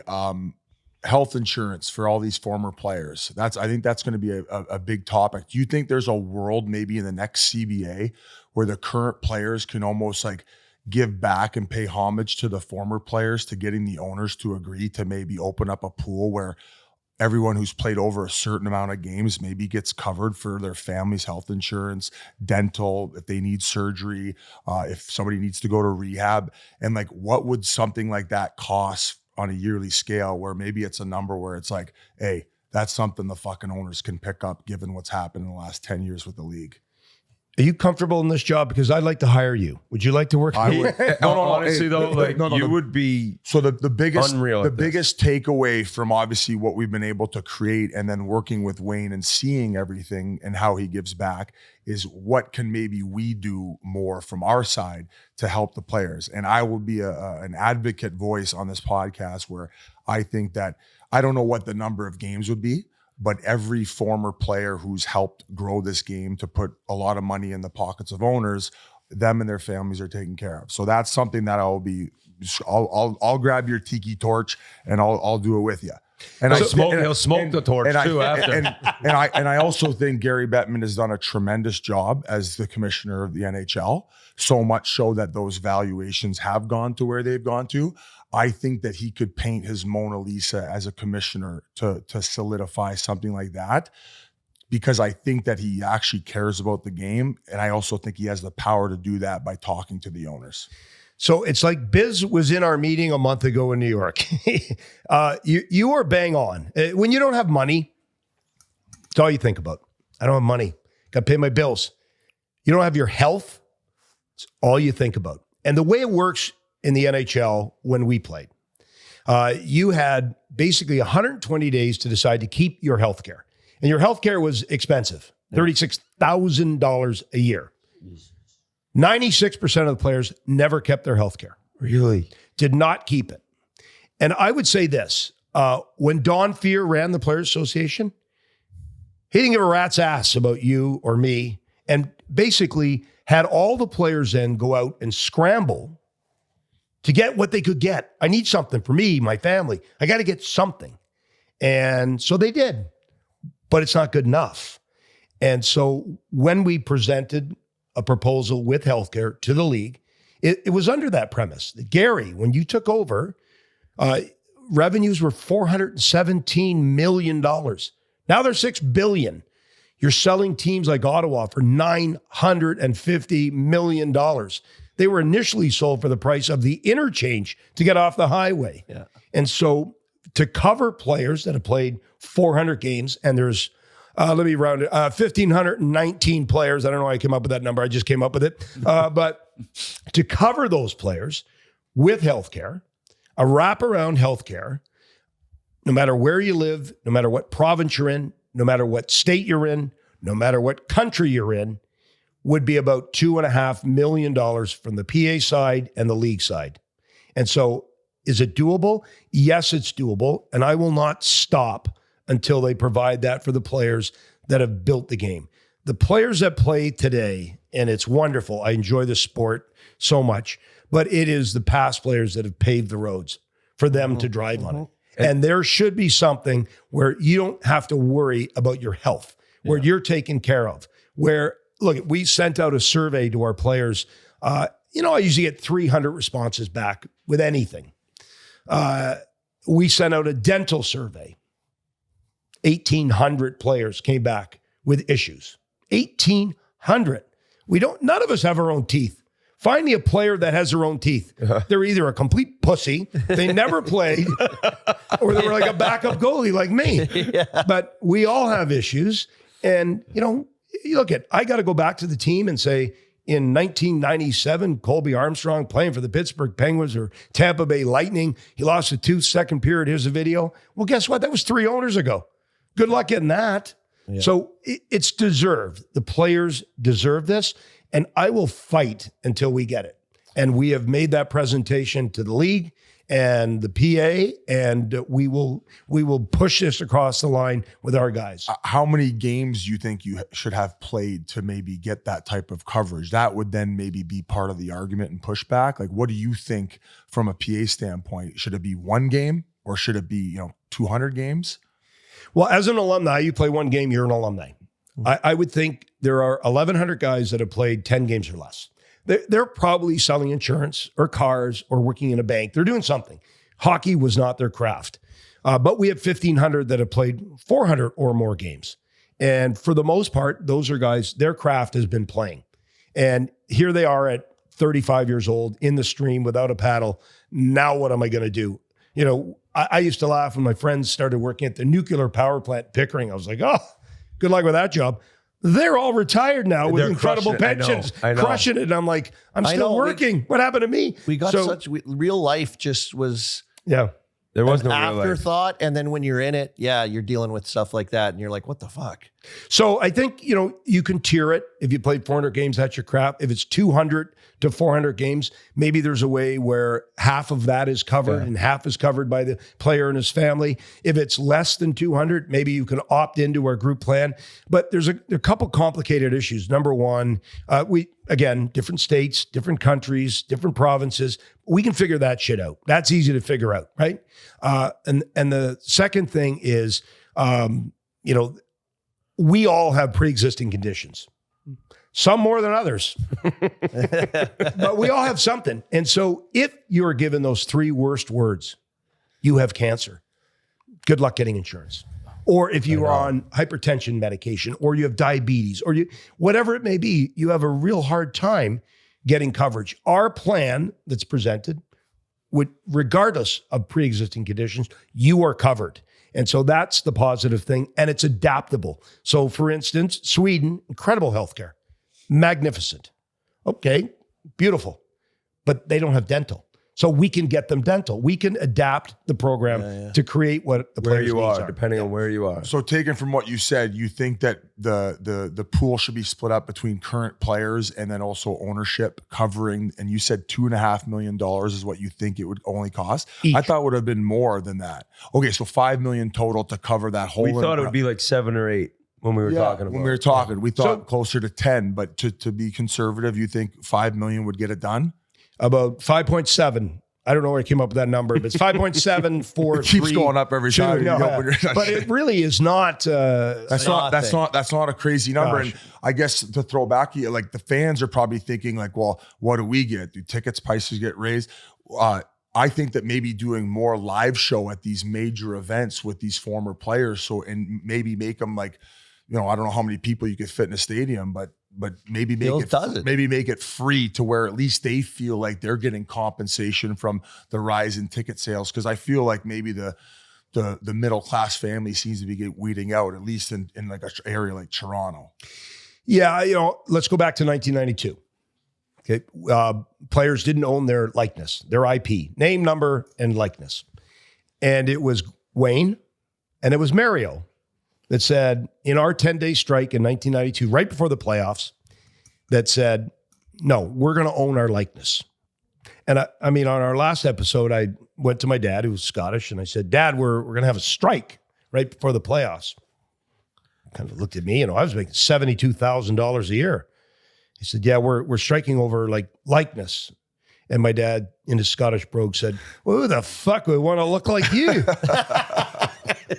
And I really didn't know the whole ins and outs of it. And Bob Good Goodnow, point, Dad. Yeah, he was big on promoting what he was to promote, and that was the kind of the start of us becoming legit as an NHL Players Association.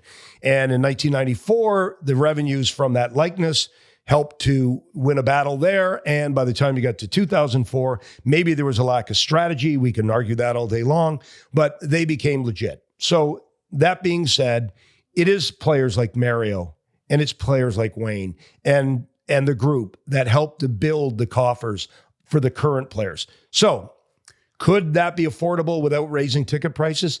Yes, it's a rounding error, for goodness sakes, for these teams. And it really isn't even money. It's interest on money. You're wouldn't making lose the a money penny. anyways. It's like they just want to win sometimes, Glenn. The owners, like they just can't concede. They're all billionaires. It wouldn't cost them shit, but they just don't want to do it.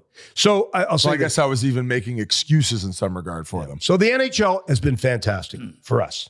Bill Daly, I have never called him and not had yes as an answer, ever. That's great to hear. He is a wonderful, wonderful guy who, and hey, look I might have made some mistakes when I was a mouthpiece with the Players Association back when. I am so sorry I did that.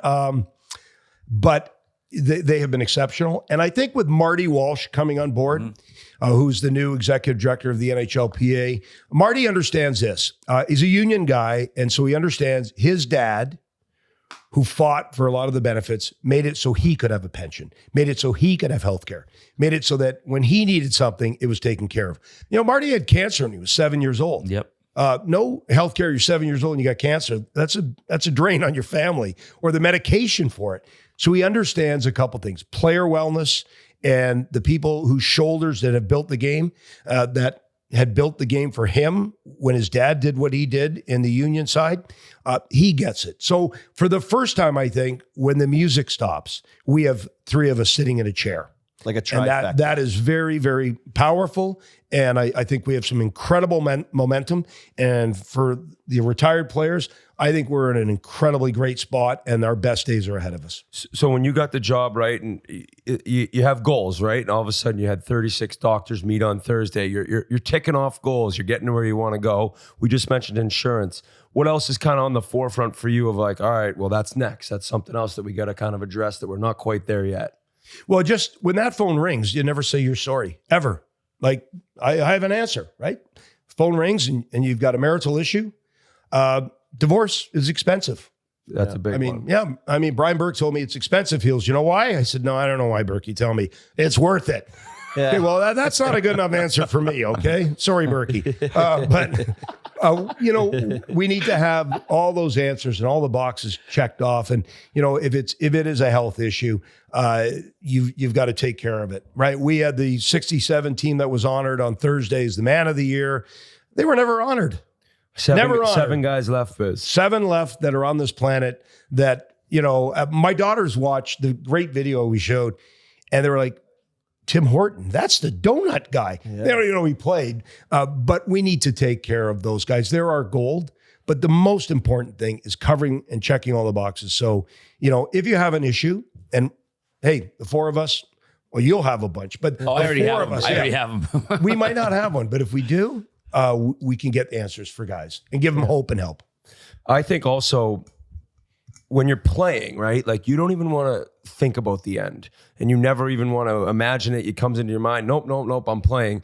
So when I was playing, I remember thinking like alumni. Oh yeah. I'm a current player. Now more than ever, I'm starting to think that guys are appreciating the alumni a little bit more. I think before it was like taboo to even talk about that stuff while you're in the fight. And opposed to currently, it's like, all right, well, the more I hear about, and from our show, all their podcasts about life after hockey, at least now the current players are starting to, they appreciate it a little bit more, which can only help our entire alumni crew. Well, the Thursday night, after Man of the Year was done coast to coast to coast on Sportsnet, which, we used to have our Man of the Year at a hotel by the airport with a rubber chicken dinner, and you were a fucking hostage at the table. Box wine. Oh my God, how can I do the military crawl out of here? Oh my goodness. Anyways, on Thursday night, we rented the Hall of Fame. Scotiabank was the sponsor. And we had 200 alumni at the Hall of Fame, and that 67 team with an entire pipe band, the Highland Creek Pipe Band, piped them in to the Hall. Pretty impressive stuff. Yep. When I did the Spittin Chiclets the last time, I can't believe you're still on the air after my interview, but the last time I did it, you guys, you bring up some good points. as an NHL player, it is about structure, right? You have a 9:30 meeting. 10:30, you're on the ice for your skate. Yeah, structure. Meal 1 at o'clock. 12. Let's have our meal at 1 o'clock. We're going to have our rest and relaxation from 2 to 4, the 4:30 bus, which Al Arbor, the bus always left at 4:15. And you'd be standing on the curb going, I get 15 minutes, Al. If you're not 15 minutes Anyways, earlier, thank 15 you, Al. minutes Yeah. late. So the bus, then you've got your power play meeting, your penalty kill meeting, your warm up, then your 7:03 anthem, then you got 7:15 puck drop, rinse and repeat, do it again and again. As a retired player, the first thing that happens is there's no structure. Now what I'm going to do? I'm in the stream with no paddle. Second thing, the connectivity. When you're a player here in Toronto, Colby, we played here. Like, you want to be on stage with Taylor Swift? Do whatever you want. Yeah. Like, you want to, drive to the game with Justin Bieber? No problem. Yeah, you got it all. The minute you retire, You're nothing. interconnectivity, the phone just stops ringing. Yeah. So no structure, no interconnectivity. Well, the time I did the interview with you guys last time was before COVID. Does that not sound like COVID? Right? Shit. Hello, world. That's what you had to face for 2.5 years, right? No structure. I know there were days I looked down and went, I got these sweatpants on again. Like it's 3 days in a row, right? 2 weeks to stop. How many Zoom calls did we do where you had a suit on and the guy stood up and he was wearing Raptors shorts? Yeah. Phony, gotcha. So that's what it's like as a player. And I think our world went through that with COVID. It is a tough transition. But we're going to find ways to make it for everybody that finish strong. Usain Bolt crossing the line. It's the last slide I show in every presentation. And there ain't a runner anywhere near him.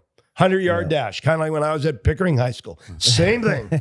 Not a runner near him. I'm pretty sure, I don't know, you guys maybe felt like that a little bit too. When I stopped, I got like a message. I'm like, because the PA, all we know is like the PA. Then all of a sudden, like, you don't exist. Yeah, you're not in that anymore. You're no, I'm not in the PA anymore. I thought I was a NHL player. And then it's like, nothing's there anymore, kind of. Then they're like, we're taking your email or something unless you need it for like work. And I'm like, okay. And I'm like, what's going on? And that was like when you came on the scene for me. Oh, you never did the alumni ceremony? You had to know, is there?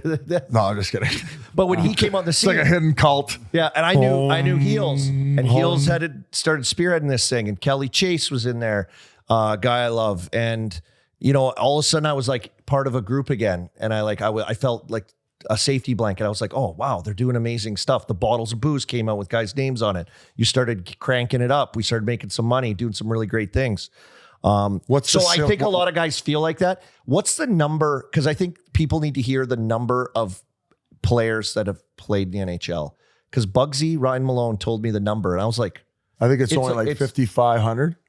it's like I got to so get this where he knows more than I know. You're around that. It's about 5,800 in the that have history ever of the played. NHL. And we've got about Isn't that amazing? People are dead or alive. That's it. There's 3,800 that are alive, but about 50. Wow. That's not very many. Most people would have no. guessed like 20,000. Oh, Yeah. easily. Oh, yeah. Easily. Yeah. I know. Holy I was shit. blown away at how little the group really is. Well, you think about it. Montreal Canadiens, okay? 16. They had the same 3 center icemen for 16 years. yeah. Backstrom, Beliveau, and Richard. So if you got drafted as a center iceman to Montreal, have a good time, I'm going man. to No WHA. chance. Yeah. Chrysler plant, here I come. The reality is Dave Keon played for a team in Northern Ontario, and I know I'll screw the name up. Rowan Noranda, or That's perfect. something Yeah, like that. close Yes. enough. Good enough. And, they were owned by the Montreal Canadiens. And so he would have been a Montreal Canadian draft. No one could draft. That was back when the rules Yeah. were just made up by The rights era. back yeah, then. we had no rights. They could send us to Wuhan if we wanted, and you couldn't say anything. And so the Toronto Maple Leafs bought that team so that they could draft him to become the greatest Toronto Maple Leaf ever. Yeah. Oh, my Otherwise, face says Matthews. he would have been your 4th line center for the Montreal Canadiens. Yeah, seriously. Or maybe he's the 1st line center in Sherbrooke. I don't know, but they bought the team. To Beliveau, they bought the league so that the Montreal Canadiens, he was playing for a league that, he didn't want to go to Montreal. He was making more money. They bought the whole league so they could get Belleville.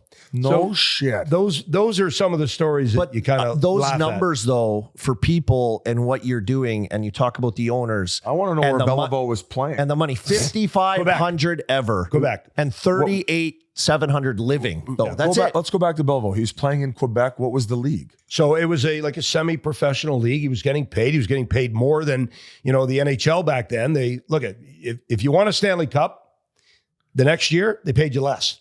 If you won 2, the next year they wanted to pay you less. I can't tell you the stories from some of those guys. The 142. What do you mean? Why? I just, you walk into the office, you're Al Arbor, and Punch Imlach goes, great, we won the cup. Going to give you $5,000 less. Take it or leave it. Bobby Baughan went to Gordie Howe at one point and said, I make more money than you, Gordie. And Gordie couldn't believe it. And then, Gordie kind of stepped up. It was Ted Lindsay, who was the biggest help for me at the Players Association. Ted was one of those guys. He would skate in the morning, training camp. He would wear, your underwear. We all, and that underwear would get passed on to the rookies for the afternoon skate. Unlaundered. Here you go. Wear this. Suck it up and shut up. Oh, my. And one of Ted's great buddies who played in the NHL died in his car, homeless. And that's why Ted said, I want to start the Players Association. And he did. And Ted was just an absolute wonderful man in every way. For everyone watching, like, it's sad, but so many people have dealt with family members, loved ones, friends who've battled addiction and things like that. It's one of those things, like they have to want to get help. You can have interventions, but until they want to get help, there's not much you can do. Is it the same for you where you might have a guy call, you get the 30-second pause, but then he doesn't reach out again, and you're not really able to reach out and be proactive? You almost have to wait for them to call and be willing to go and get the help, right? Well, or can you lean them and push them? Yeah, there's a couple things. I think what guys understand now, if you call me or any of our social work team, it stays in the locker room. We're helping about 200 guys right now, probably a little more. You couldn't name one of them. We're helping. Which is good. And anybody in my office, if they knew one of the names, they're fired. End of story. It stays in the locker room. This is something that, you don't fuck around with that. No, not a fucking chance or you're gone. And so, I wish we could kind of say, these are the success stories. I wish we could do more of that. Yeah. I wish we could say, look at this guy, hey, there are guys that work for teams that have addiction issues. If the league found out that we're helping them and they work for teams and they have addiction issues, how long do you think is going to be working for a team? I know. Not long. So it stays in the locker room. And I think that's why it works. And that's why players are now, and wives and kids are willing to call and say, okay, I know this stays in the vault. Yeah. So keep it in the vault. And that's how it works. And it will never change when I'm there, ever. Heels, do you ever run into like red tape frustrations, whether it be in Canada, the U.S., like you mentioned, different states, provinces, where you're doing everything you can to help, but it's just not happening? Does it get like frustrating if it does get to that point? Yeah, I mean, that's life, right? Right. If it's easy, someone else would do it. So if it's hard, we'll do it. But we'll take on that challenge. But yeah, there are definitely issues. I mean, look, I've been fighting for healthcare for how many years now? And I think I'm finally at a point where I've given them a number, the number of players, and what is acceptable and what is doable. And so that took a lot of work. Took a lot of work of finding the right carriers that can cover it in Canada, cover it in the U.S. And so we're at that stage, but it didn't happen without a lot of heavy lifting. And so you want to work for the best players that have ever played the game, you better be ready for some heavy lifting and red tape and stuff that are going to create roadblocks. Did you know about the history of the Belleville stuff before you took over the job? Were you always a historian of the game? Because I feel like when I'm hanging out with Wayne, like he is obsessed with hockey and he knows everything that and the way that the fabric of the game and how leagues were bought or teams were bought or this moving and that moving. Like, were you always one who knew everything about it? I've never seen anyone like Wayne. It's crazy. It's ridiculous. And his memory is fucked. I can remember when we played New York together, and the big boys would be up at the front of the plane, right? The big gambling, and then there would be Adam Graves, Pat Flatley, myself, and Doug Lidster playing for like $1 euchre games. And Gretz would sit at the back of the plane, and people were intimidated to sit with him, right? It's Wayne Gretzky. Yeah. So Darren Langdon would sit with him, who's one of the best guys, Deer Lake, Newfoundland. Tough dude. Yeah, love him to death. But Gretz would recite, it was game 3 against the Islanders. The shots on goal were 16-2. Curry had 5 shots that night. I'm just like, Oh, it's nuts. Glenn, what was your first NHL game? I don't know. What about your first NHL win, Glenn? The big one? I don't know. This guy just a real historian. And look, unless you know where you've been, how do you know where you're going? And so, yeah, I really paid attention to that. My dad fought in World War II. They created and changed history for us to have a great free country. So I always paid attention to that stuff. But I was at the PA, I certainly wanted to honor the past. And we changed, Paul Kelly and I, the Lester B. Pearson Trophy To the Ted. the Ted Lindsay Trophy. And I'm going to be honest, maybe a little fib to the players. Maybe Colby was on that call. I said, guys, best player in the game, and we're naming him after an airport? Yeah, you're right. It's an airport. Yeah. The vote was like 30-0. Meanwhile, I was like, he kind of was a prime minister too. I mean, but he did play hockey though. We're not easy to fool. No, but and when we did the Ted Lindsay Trophy, Ted and his wife, we would go to the Hall of Fame when it was closed at night, and we would go through all the trophies. And I like the base on that one, and I like the top on that one. I like this on that one, and I thought to myself, first, how stupid are they at the Hall of Fame? Like, wouldn't you go, why is Ted Lindsay coming to the Hall of Fame when it's closed? Elliot Friedman would have that scoop. He'd throw it out in a heartbeat. They're going to create a new trophy. But Ted was one of those guys who really made a difference. There are over 700 NHL players. Their pensions are terrible. Yeah. And they're getting a supplemental gift from the league and the PA. And it was Ted and Pat Flatley that created that. We went in, pitched what we had to pitch. Didn't go so well with the Players Association. Remember walking down the street with Ted. Suit didn't match his tie, didn't match his shoes, and he said, well, that didn't go so well, did it, son? I said, no, Ted, but we'll do better with the league, you watch. And he was there to create what was a gift for 142 players, which is the most amazing difference in these guys' lives. It triples their pensions. Wow. And now we're at 700 players, but it was Ted Lindsay and Pat Flatley that created that. And it's guys like Ted who gave up his career for us. Like, we didn't make the money because we're good. Let's face it. Right. We made the money. Look, at the building is full in Toronto because of that 67 team. Mm-hmm. Not us. No one paid to watch me play. In fact, refund was what they wanted. They were looking for. All their banners are all when up you, in the That's as good as money. That's an IOU. Yeah, but it's because of them. When Ted, him being such an important part of your life doing this, when you got to tell him like this award's going to be after your name, was he emotional about it, or was he probably felt pretty special hearing that news? Yeah, he was, such a dynamic guy. Like, there were so many elements to what he did. He said to me one time, and again, it was just, sitting around having a cold beer, and he said, Glenn, I like the corners. Now, I'm a goalie. Oh, you like the corners? What does that mean? He goes, I like the corners. You know why? It's because when I go in the corners, I can tell right away whether I'm going in with a man or a chicken shit.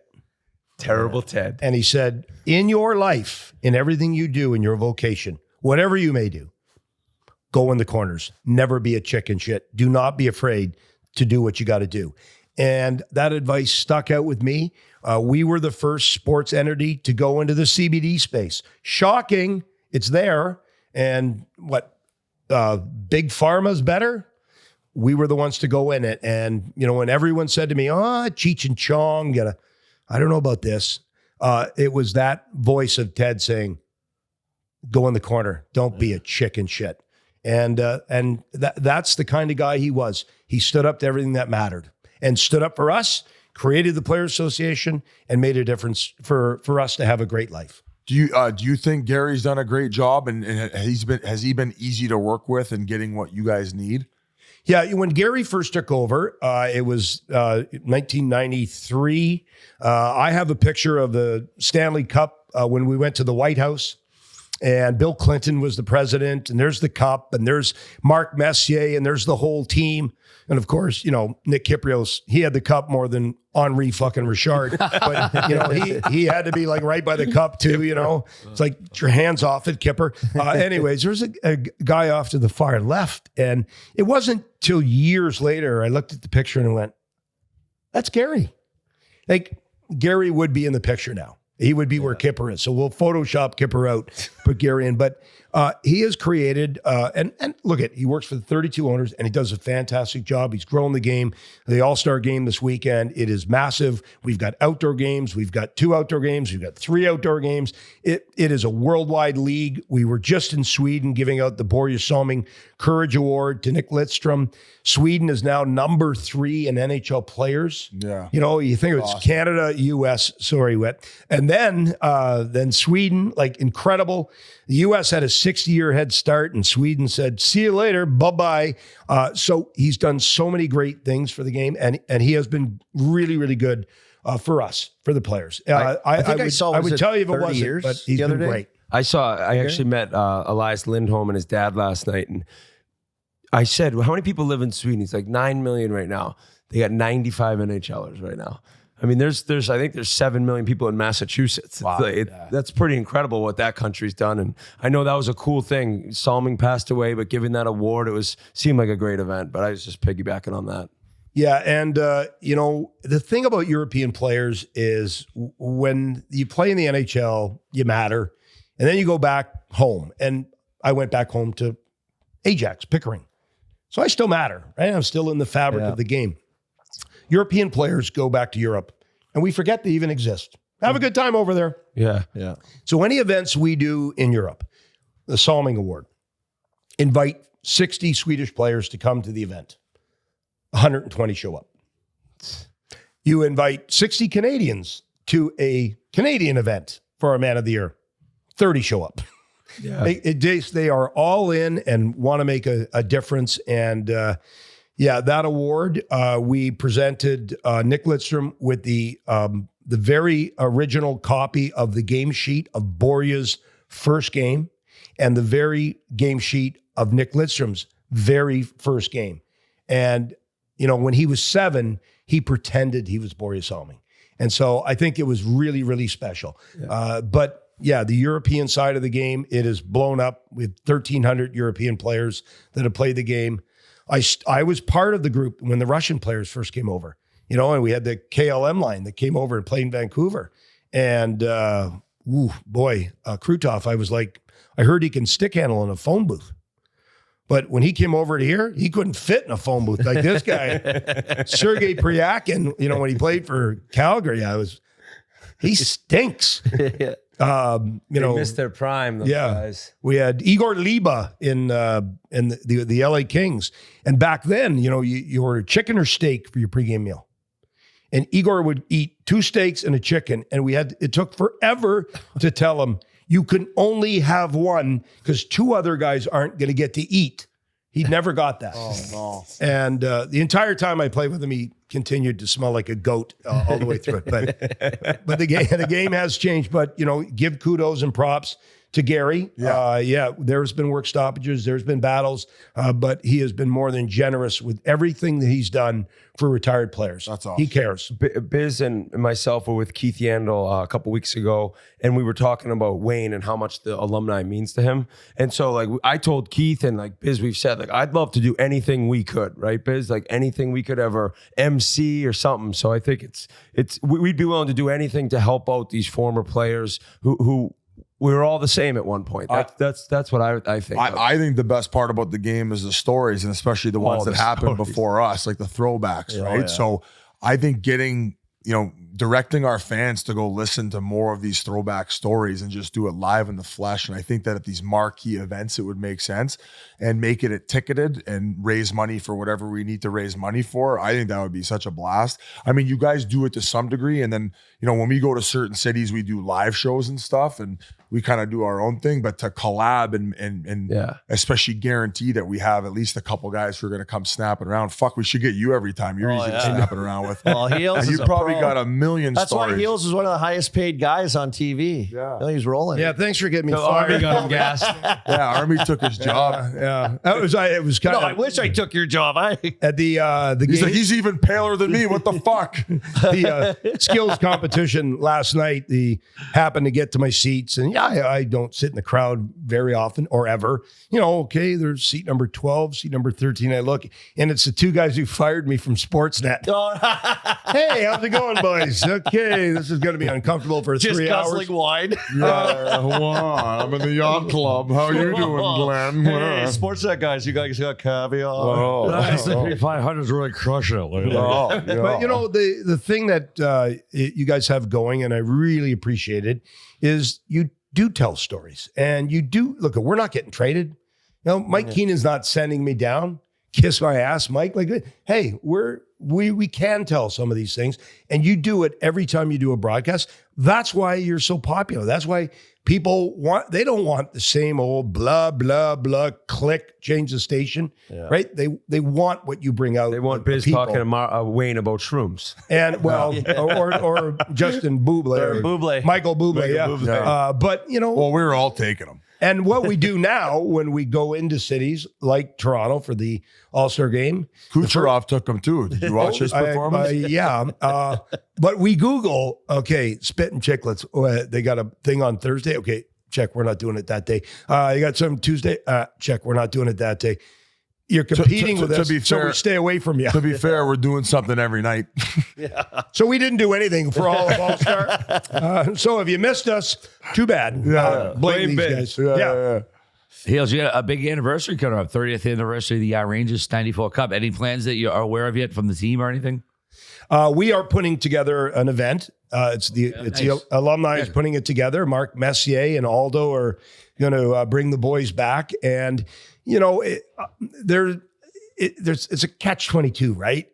They got one cup in 84 years, But you guys won it. so it's almost like, oh, they're here again. It's a reminder. A reminder that you haven't done anything since. 29 years of failure, and maybe this is the year.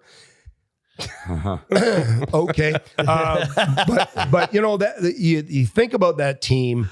The very first day of training camp, Mike Keenan brought us into a room and showed us the parade from the Miracle Mets when they won Major League Baseball. 69, yeah. And then that was our goal. We went to England to play in the French's Mustard Cup against the Toronto Maple Leafs.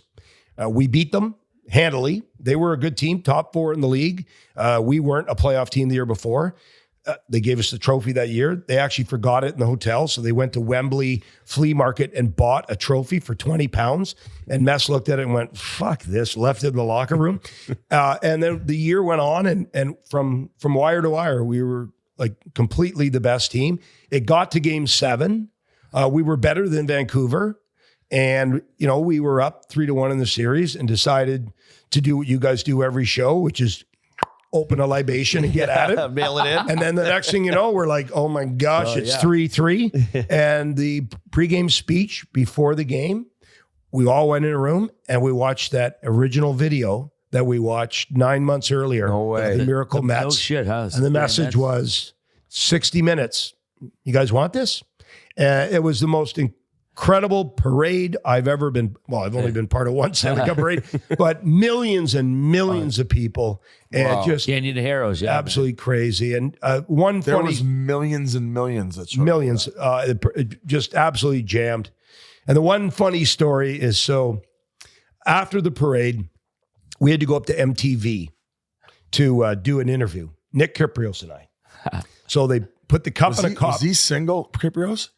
Yeah. Oh my God. So we put he's a handsome Oh, guy. yeah. Oh my God. So we put the did some cup in the demo. cop car and Will buckled it Chamberlain. in, and sirens going, and we're going up to MTV for the interview. I said, why don't we stop at the oldest Irish bar in New York City? McSorley's. Great idea. We'll stop there, Boom. right? Sawdust on the floor. They don't even sell beer. It's dark or light, whatever. So we got out, bringing the cup in. Kipper and I, proud as could be, get Loaded. a beer, look around. Where's the cup? No. Shut up. I'm like, Kipper, you had the cup. He goes, oh, no, you had the cup. I said, do I look like I have a cup? So here we are, two guys that had nothing to do with winning it. We lost the cup.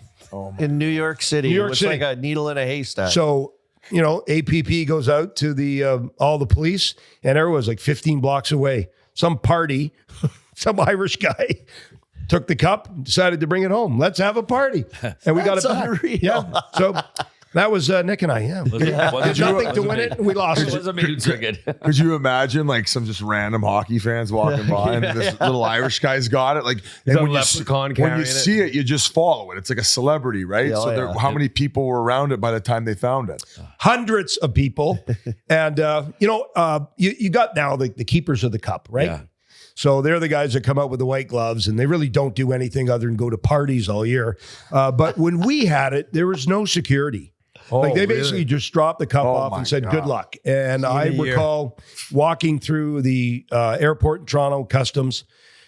Gentleman asked me, what's in the big blue case? Stanley Cup. Oh, okay.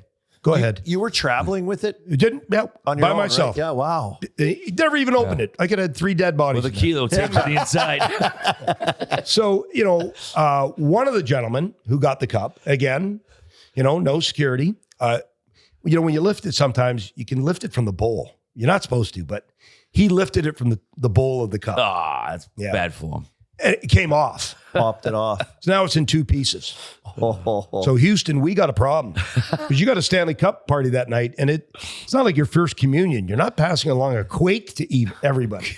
So he decided to solder it back on with lead solder and covered up a dozen names. Oh my God. So the hall got That's the a cup back panic. and said, next year, security. So from that moment on, That was how it all started? Phil Pritchard and his team. That's Mike how Bolt, that yeah. started. So you guys started the security on the cup. Do you know the names of the team that was No, soldered but up? I mean, I'm never going to throw a teammate under the bus, who did it. But, he's from Detroit and he wore number 26. And if he's here, he could beat me up. Oh, yeah, he's But that's what's so special with the cup is all the stories that it carries too, right? Like it's If it could speak, it would be I could one only hell of a story. imagine other stories from before that point on. Like, Well, didn't the Islanders leave it like they did a team photo and left it at a photo studio? They were all drunk and forgot, and the cleaning lady picked it up and like had like a potted plant in it at some point. I think. I swear to God, it's a legendary. I don't older even guys- care if that story's true. I'm believing it. I'm retelling it.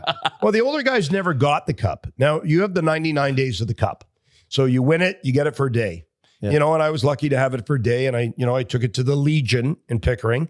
I took it to the hospital. We took it to Sick Kids Hospital. We, had a couple parties with it. That was my day. And I'll be honest, like that thing is exhausting. Like when it leaves your hands, you're like, oh, hallelujah, I have my life back. But, the older guys never got the cup. And so that's one of the things we have been doing. We've been getting them the cup for a day where they can celebrate it. And, Guy Lafleur, who, when he was really sick, we made sure he got the cup. No, And, he was so fucking he good. he asked if you could get one more. And it was during COVID, and you weren't allowed to bring things across provincial lines. And we rented a white van and smuggled this thing and brought it across into Quebec. You weren't supposed to do Fucking it. A, And man.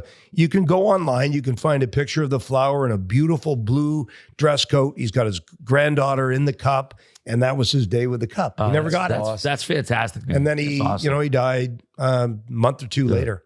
But those older guys, they never got to celebrate it we get. And, so as much as we can, give them their day with the cup. Yeah, I was in every way. blessed to see Guy at the Boston Garden so many times. I mean, they beat us every friggin' time they came to town, but it was awesome to see him play. But I got to ask about a pal of mine who was on that team too with the Rangers, Brian Noonan, B. Noonan. Have you seen him at all lately? Great teammate. And, when he first came on board, I was like, wow, it's a unique trade. We had Mateau and him from Chicago, and Larmer, that came on board. And I wondered, it's a unique fit. And then I met Mike Keenan. And I knew he whether loves brought beef. Noodles on board because, like, water on a duck's back. He could put up with Mike, and it takes a lot to put up with him, and was an incredible contributor to our team. Like that team had 4 lines, 5 lines deep, but he was a big part of it.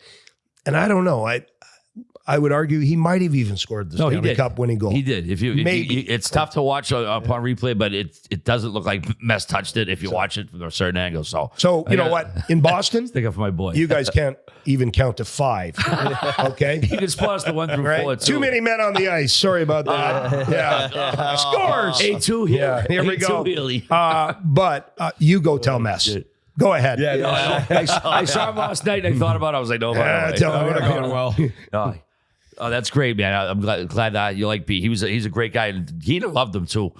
Who's the story? I don't know if we can tell it on here. It was when one of the coaches we had on. It was the assistant for Edmonton would come on and talked about the power play setup, and then he ended up losing his job thereafter. He told the story about Playfair about B. Noonan when he was on the road, and a couple of his cousins had visited him on the road. Absolutely disaster road trip. We'll cut this because I don't want to I'll probably get someone indicted. All right, I don't know what you just said for the last 30 seconds, bro. But sounds like 2 syllables. Yeah. So, hey, first of all, we're not cutting it. Yeah. Everyone can play the word scramble online that Ari just spit out. What are some of your Who wrote Swanee River? Sound like Jackie Gleason over there. Ralphie boy. What are some of your favorite like legendary stories to tell that you've like collected through the years? Like when you're sitting around like having beers, like is there a couple that you've heard that you just love to tell? Well, you know what? I've got some dynamic in my journey too. Like we talked, about the last time I was on 14 years ago. Thanks for having me back. But I got to play on stage with Paul McCartney right here in Toronto. Mulligan Tire, which is an incredibly great song, one of his top songs, and the whole band played on stage, and it was all right. It's Band on the Run. It is Yesterday, Mulligan Tire, and Let It Be. That's the encore. And at 11:14, we'll come get the band, and up you go onto stage with McCartney. And so you knew it was coming. Oh yeah, and I've got a great picture of the whole band, Peel Regional Police and Highland Creek Pipe Band up on stage. And there's this little blonde head you can see looking over the stage, and it was Matt's. Matt's hurt his eye and wasn't traveling with the team. He came to the concert, so he's actually in the band picture. But you have to look really hard to see it's him, and he has hair, so that's even really hard to recognize him. That's an incredible story. And then representing Canada at Vimy Ridge, again, a bagpipe story. And, after we finished playing at Vimy, there's a little town called Arras, which is just outside of Vimy. And that's where the actual victory parade went through when Canada, Birth of a Nation, made a break in the front line and put an end to World War I, basically. And, I'm walking around. You can't buy a drink, but you can't drink a drink. You have so many drinks. You're like, hey, someone help me to get this, And there was a lady in the window and she was waving us up. And I kind of looked up. I'm like, me? Yep. So up I went, and she had a whole spread set up, and, just an amazing situation. And she was a 4-year-old girl in that window when the actual victory parade went through. Wow. And she's given me a pocket watch and crystal. And I was like, I never fought. I'm just a good bagpiper. Just leave me alone here. This is good. But that story, that emotion, and to see what Canada did for that country and to put an end to the war. And it was an incredibly moving and an emotional thing. And for Canada to do what they did, when you look at the 2 front lines, you can throw a football from the German side to the Canadian side, and it was hell to pay. It was every day just bomb after bomb until Canada could do what they did. So those are off ice stories, but the on ice stories, like that's our craft. That's what we love to do. From when we were 4 years old, and I wore my first pair of Gordie Howe skates. First year. And at the end of the year, coach said, your son can't skate. Did you ever get them sharpened? And my dad said, I didn't know I was supposed to. So your son can't skate, but he seems dumb enough. Have you tried putting him in net? Does he like pads? That's it in a nutshell. Totally. Do you play the pipes?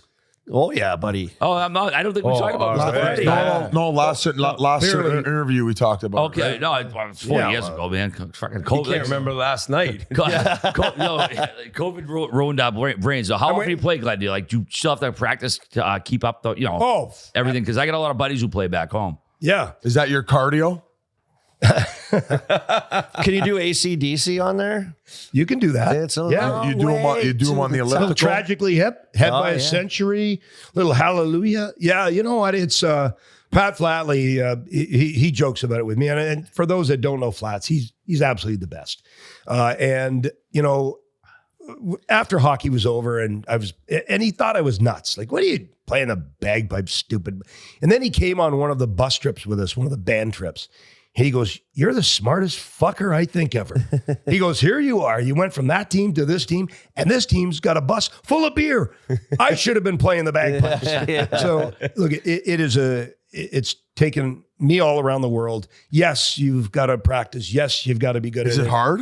It's a difficult instrument to learn. Like one of the guys who's it's in like our one of band those is things. second best player in the world. Really? So No shit. it's like playing with Gretz. If you're on his line, just keep your stick on the ice. He'll put it on your As stick. far as a bagpiper? Yeah. So, for us, it's great from a charity standpoint. We do so many different things, so many things in the military. It's an emotional instrument that creates a lot of passion. Is it a Certainly small does, community? yeah. Well, so in the United States, which is a pretty big country, your pipers stink. Oh, Really? my Bad boys ain't pipers? that, Canada, we've got some pretty damn good bands. And the best band in the world is out of Ireland, Field Marshal Montgomery.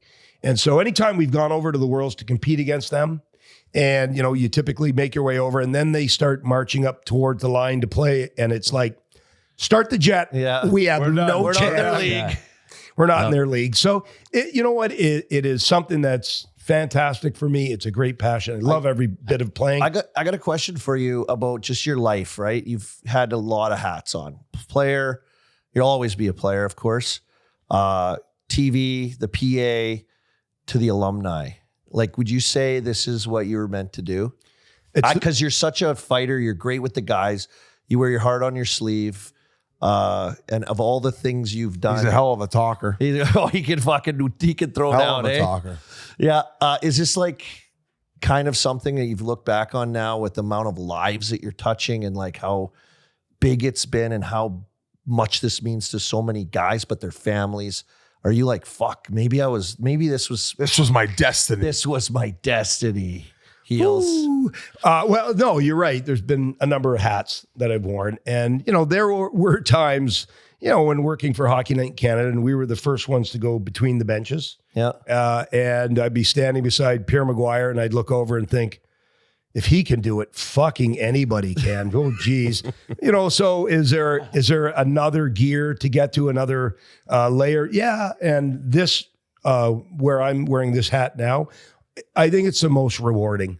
I think when you can make a difference for players and their wives and their kids, because I was there when their kids were born. I was there when they weren't pregnant, when they weren't married. And now here their kids, need a little bit of help, just something to grab onto. And so every day it's challenging, but man, it's rewarding when you can have someone finish strong and push them across the line. So yeah, this is something I love to do. I have, can I be an asshole at times? You could Kind of probably need to be. you probably ask We to lead need that. a They guy would like probably that. say, yep. Are there meetings I walk into and they go, oh no, he's in a bad mood. He's It's going to here. be bad. But I'm fighting for all the right things, and I'm going to make tomorrow better than today for players, and that won't stop. And if they decide to go in a different direction, I'm good with that too. But I'm not always going to be right, but I'm going to fight for what's right. Well, you're absolutely crushing it. And like we said, I hope we can do anything to help. Heels to the Hall of Fame. Heels to the hall. Heels to the Hall. Start the campaign now. But what we was just saying though, to piggyback that, we'll talk off whatever camera here, but we're gonna do whatever we can to help you guys out. And I mean, we're gonna follow your path. You guys, Wayne, and the rest of the guys you mentioned pulling the rope. Yeah. Well, thank you. The support's needed. Again, what makes it work is players. Players make it work. Having everybody step in. I have not had one player say, I don't want to help. Every single player, from Bobby Orr Look at you smiling over there. He's just high. To Mario, to Wayne, to Matt Sundin, to Curtis Joseph. And that's the greatest thing in our community is when players do need help, it is the team around them that is like running to the front of the line to help. And that is heartwarming, heartfelt, and makes me wake up every day with the right reason for my feet to hit the ground. Do what we Hell of an interview. Beautifully Let's go. said. Feels beautiful. Thank you very much. That was Glenn awesome. Healy. buddy. Thank you so much.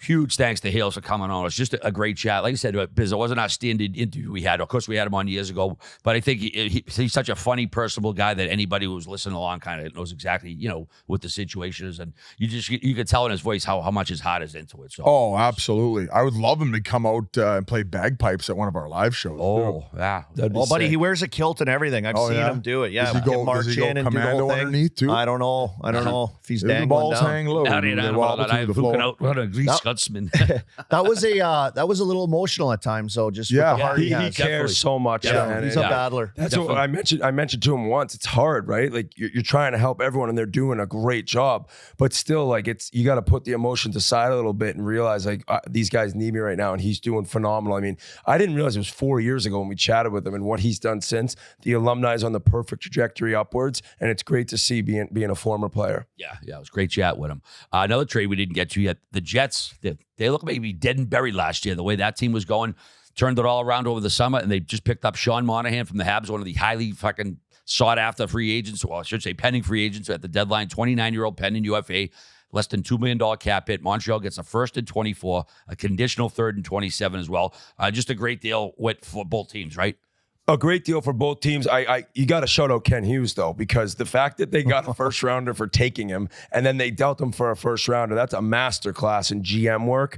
And right away, my bud Bill Ryan, he works for Montreal. He said early on, he goes, they're going to get a first rounder for him this year. And he came out of the gates firing. He's had an awesome season. He's finally healthy. He's finally healthy. This looks guy's been good. battling injuries for so long, and I think because you look at.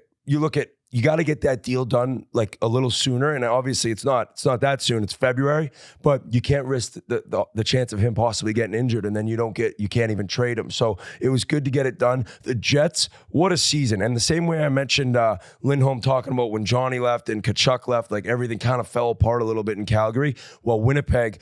This year, right at first day of camp, they announced Hellebuck, they announced Scheifele. It's been the exact opposite. Bonus has done a great job. Ran into him and his son here. Great people. His son's now working for Ottawa. And I think that the Jets they're a team that just is absolute motherfuckers to play against, right? Like they have some serious top end talent. Great to see Connor back, but you add in Monahan, smart, reliable player, can play anywhere. We kind of talked about him last week or 2 weeks ago and mentioning where he fits in. And I think this is an awesome deal for a team that really believes that they could win the Stanley Cup. When you have Hellebuck and you have some of those forwards and a solid decor, like if they want it, I wouldn't be surprised at all. And just to get a guy to be brought in and show the team, hey, we're all in as well with what you guys have done first half of the season. We're going to give you a little bit more help. It's great.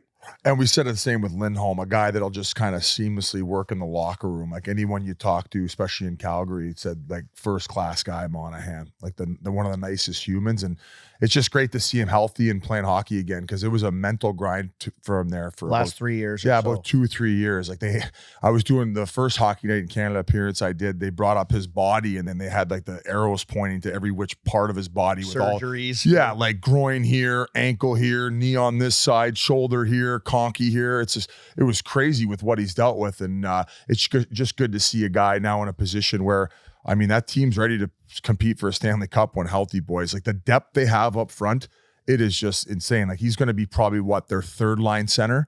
Yeah, maybe even their second. fourth, maybe their fourth. Like that's just how deep they are. Where it depends how they're juggling lines on that night. And I wasn't surprised to see them having to give up a first round for him, because in this cap situation, boys, getting a guy who can make that type of impact at $2 million, whew, And also, I think that's less than what Zadorov makes. And Winnipeg's had just the perfect situation. They've taken their time with Perfetti. He looks awesome now. When you wondered who would be captain, well, it ends up being Lowry, this horse, fight anyone. Maybe a different decision. You thought it might be Scheifele, right? No, it ends up being Lowry. Seems like the perfect leader there. So it's awesome for that city too. The whiteouts in the playoffs. Everyone wants to see these guys in the playoffs. So going to be a tough barn to go into and win. And it's exciting time for the Jets fans, all of Canada. All Biz, these I want to teams. ask you, he's been around. I know he's OHL guy. You might have a beat on this a little bit. How old is Sean Monahan? He played at 18. Hold on, I just want to hear what he says because he's been around forever. But I would assume what would you Sean assume? Monahan is probably 32. He's 29 years old. Sean Monahan. Oh, did you say it? But I'm amazed. He's not. He's 29 Yeah, That and is- he that is looks. very He's young. got 13 goals. He got 35 points? RA.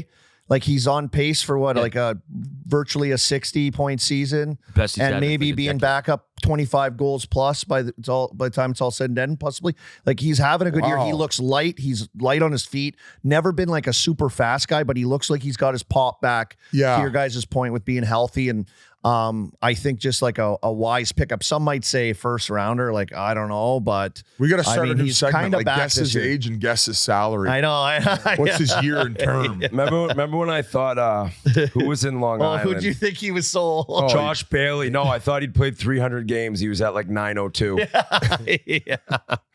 Just sneaky. But you know what? Last thing on Monahan, and same thing for Lindholm, is you cannot describe how amazing it is for a player to go from out of the playoffs and probably looking at being done early April to going right in the fire and right in the mix of a playoff cup chase. It's just like so energetic for each guy to go in there and start getting a chance to really win it all. So you're going to see some really good play out of both these guys, I think. One more signing to mention. This could be a real nice, savvy one. The Avs picked up Zach Parise, a one-year deal, $850K. He had 21 fucking goals last year. Yeah, he for had the a big Islanders year. at 39 years old. I mean, it's like a low-risk, fucking high-return move, right?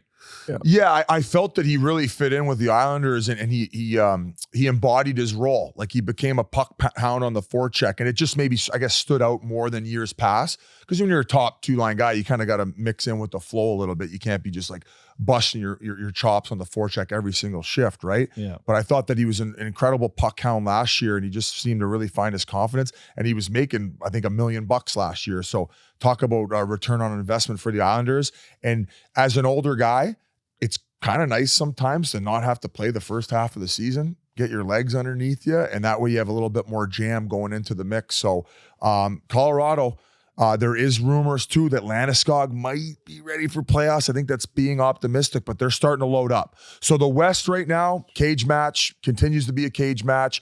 I don't know who's coming out, They but get the big Russian back too. Is he still out? Isn't he out?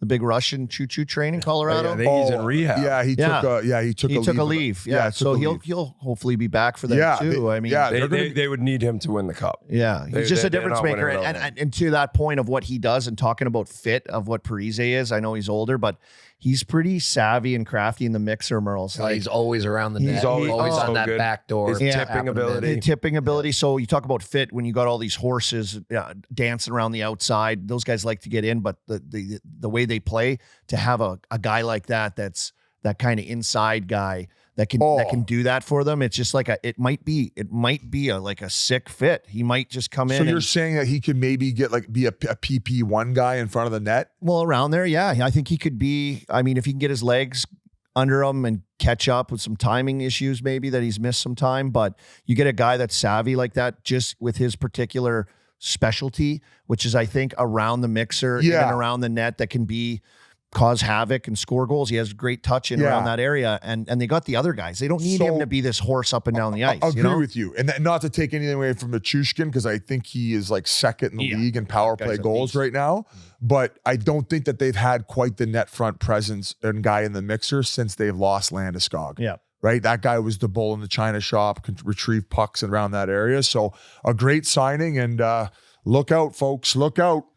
Look out for us a week from Wednesday, the Chiclets cast on True TV, on Max streaming, and opposite of the regular TNT game, Florida, Pittsburgh. I can't fucking wait for this, Biz. I mean, we've watched them so far this year play, and I mean, Army, you were doing that broadcast when they were getting into it. Shocker, Florida, every game. But we're fired up, folks, and we're grateful for the opportunity that the league and TNT has given us to kind of just do our thing that we've done really since even the beginning of COVID days with these live streams and getting on our fun guests and kind of viewing a game the way we would on the couch with our friends. So look out for that. Valentine's Day.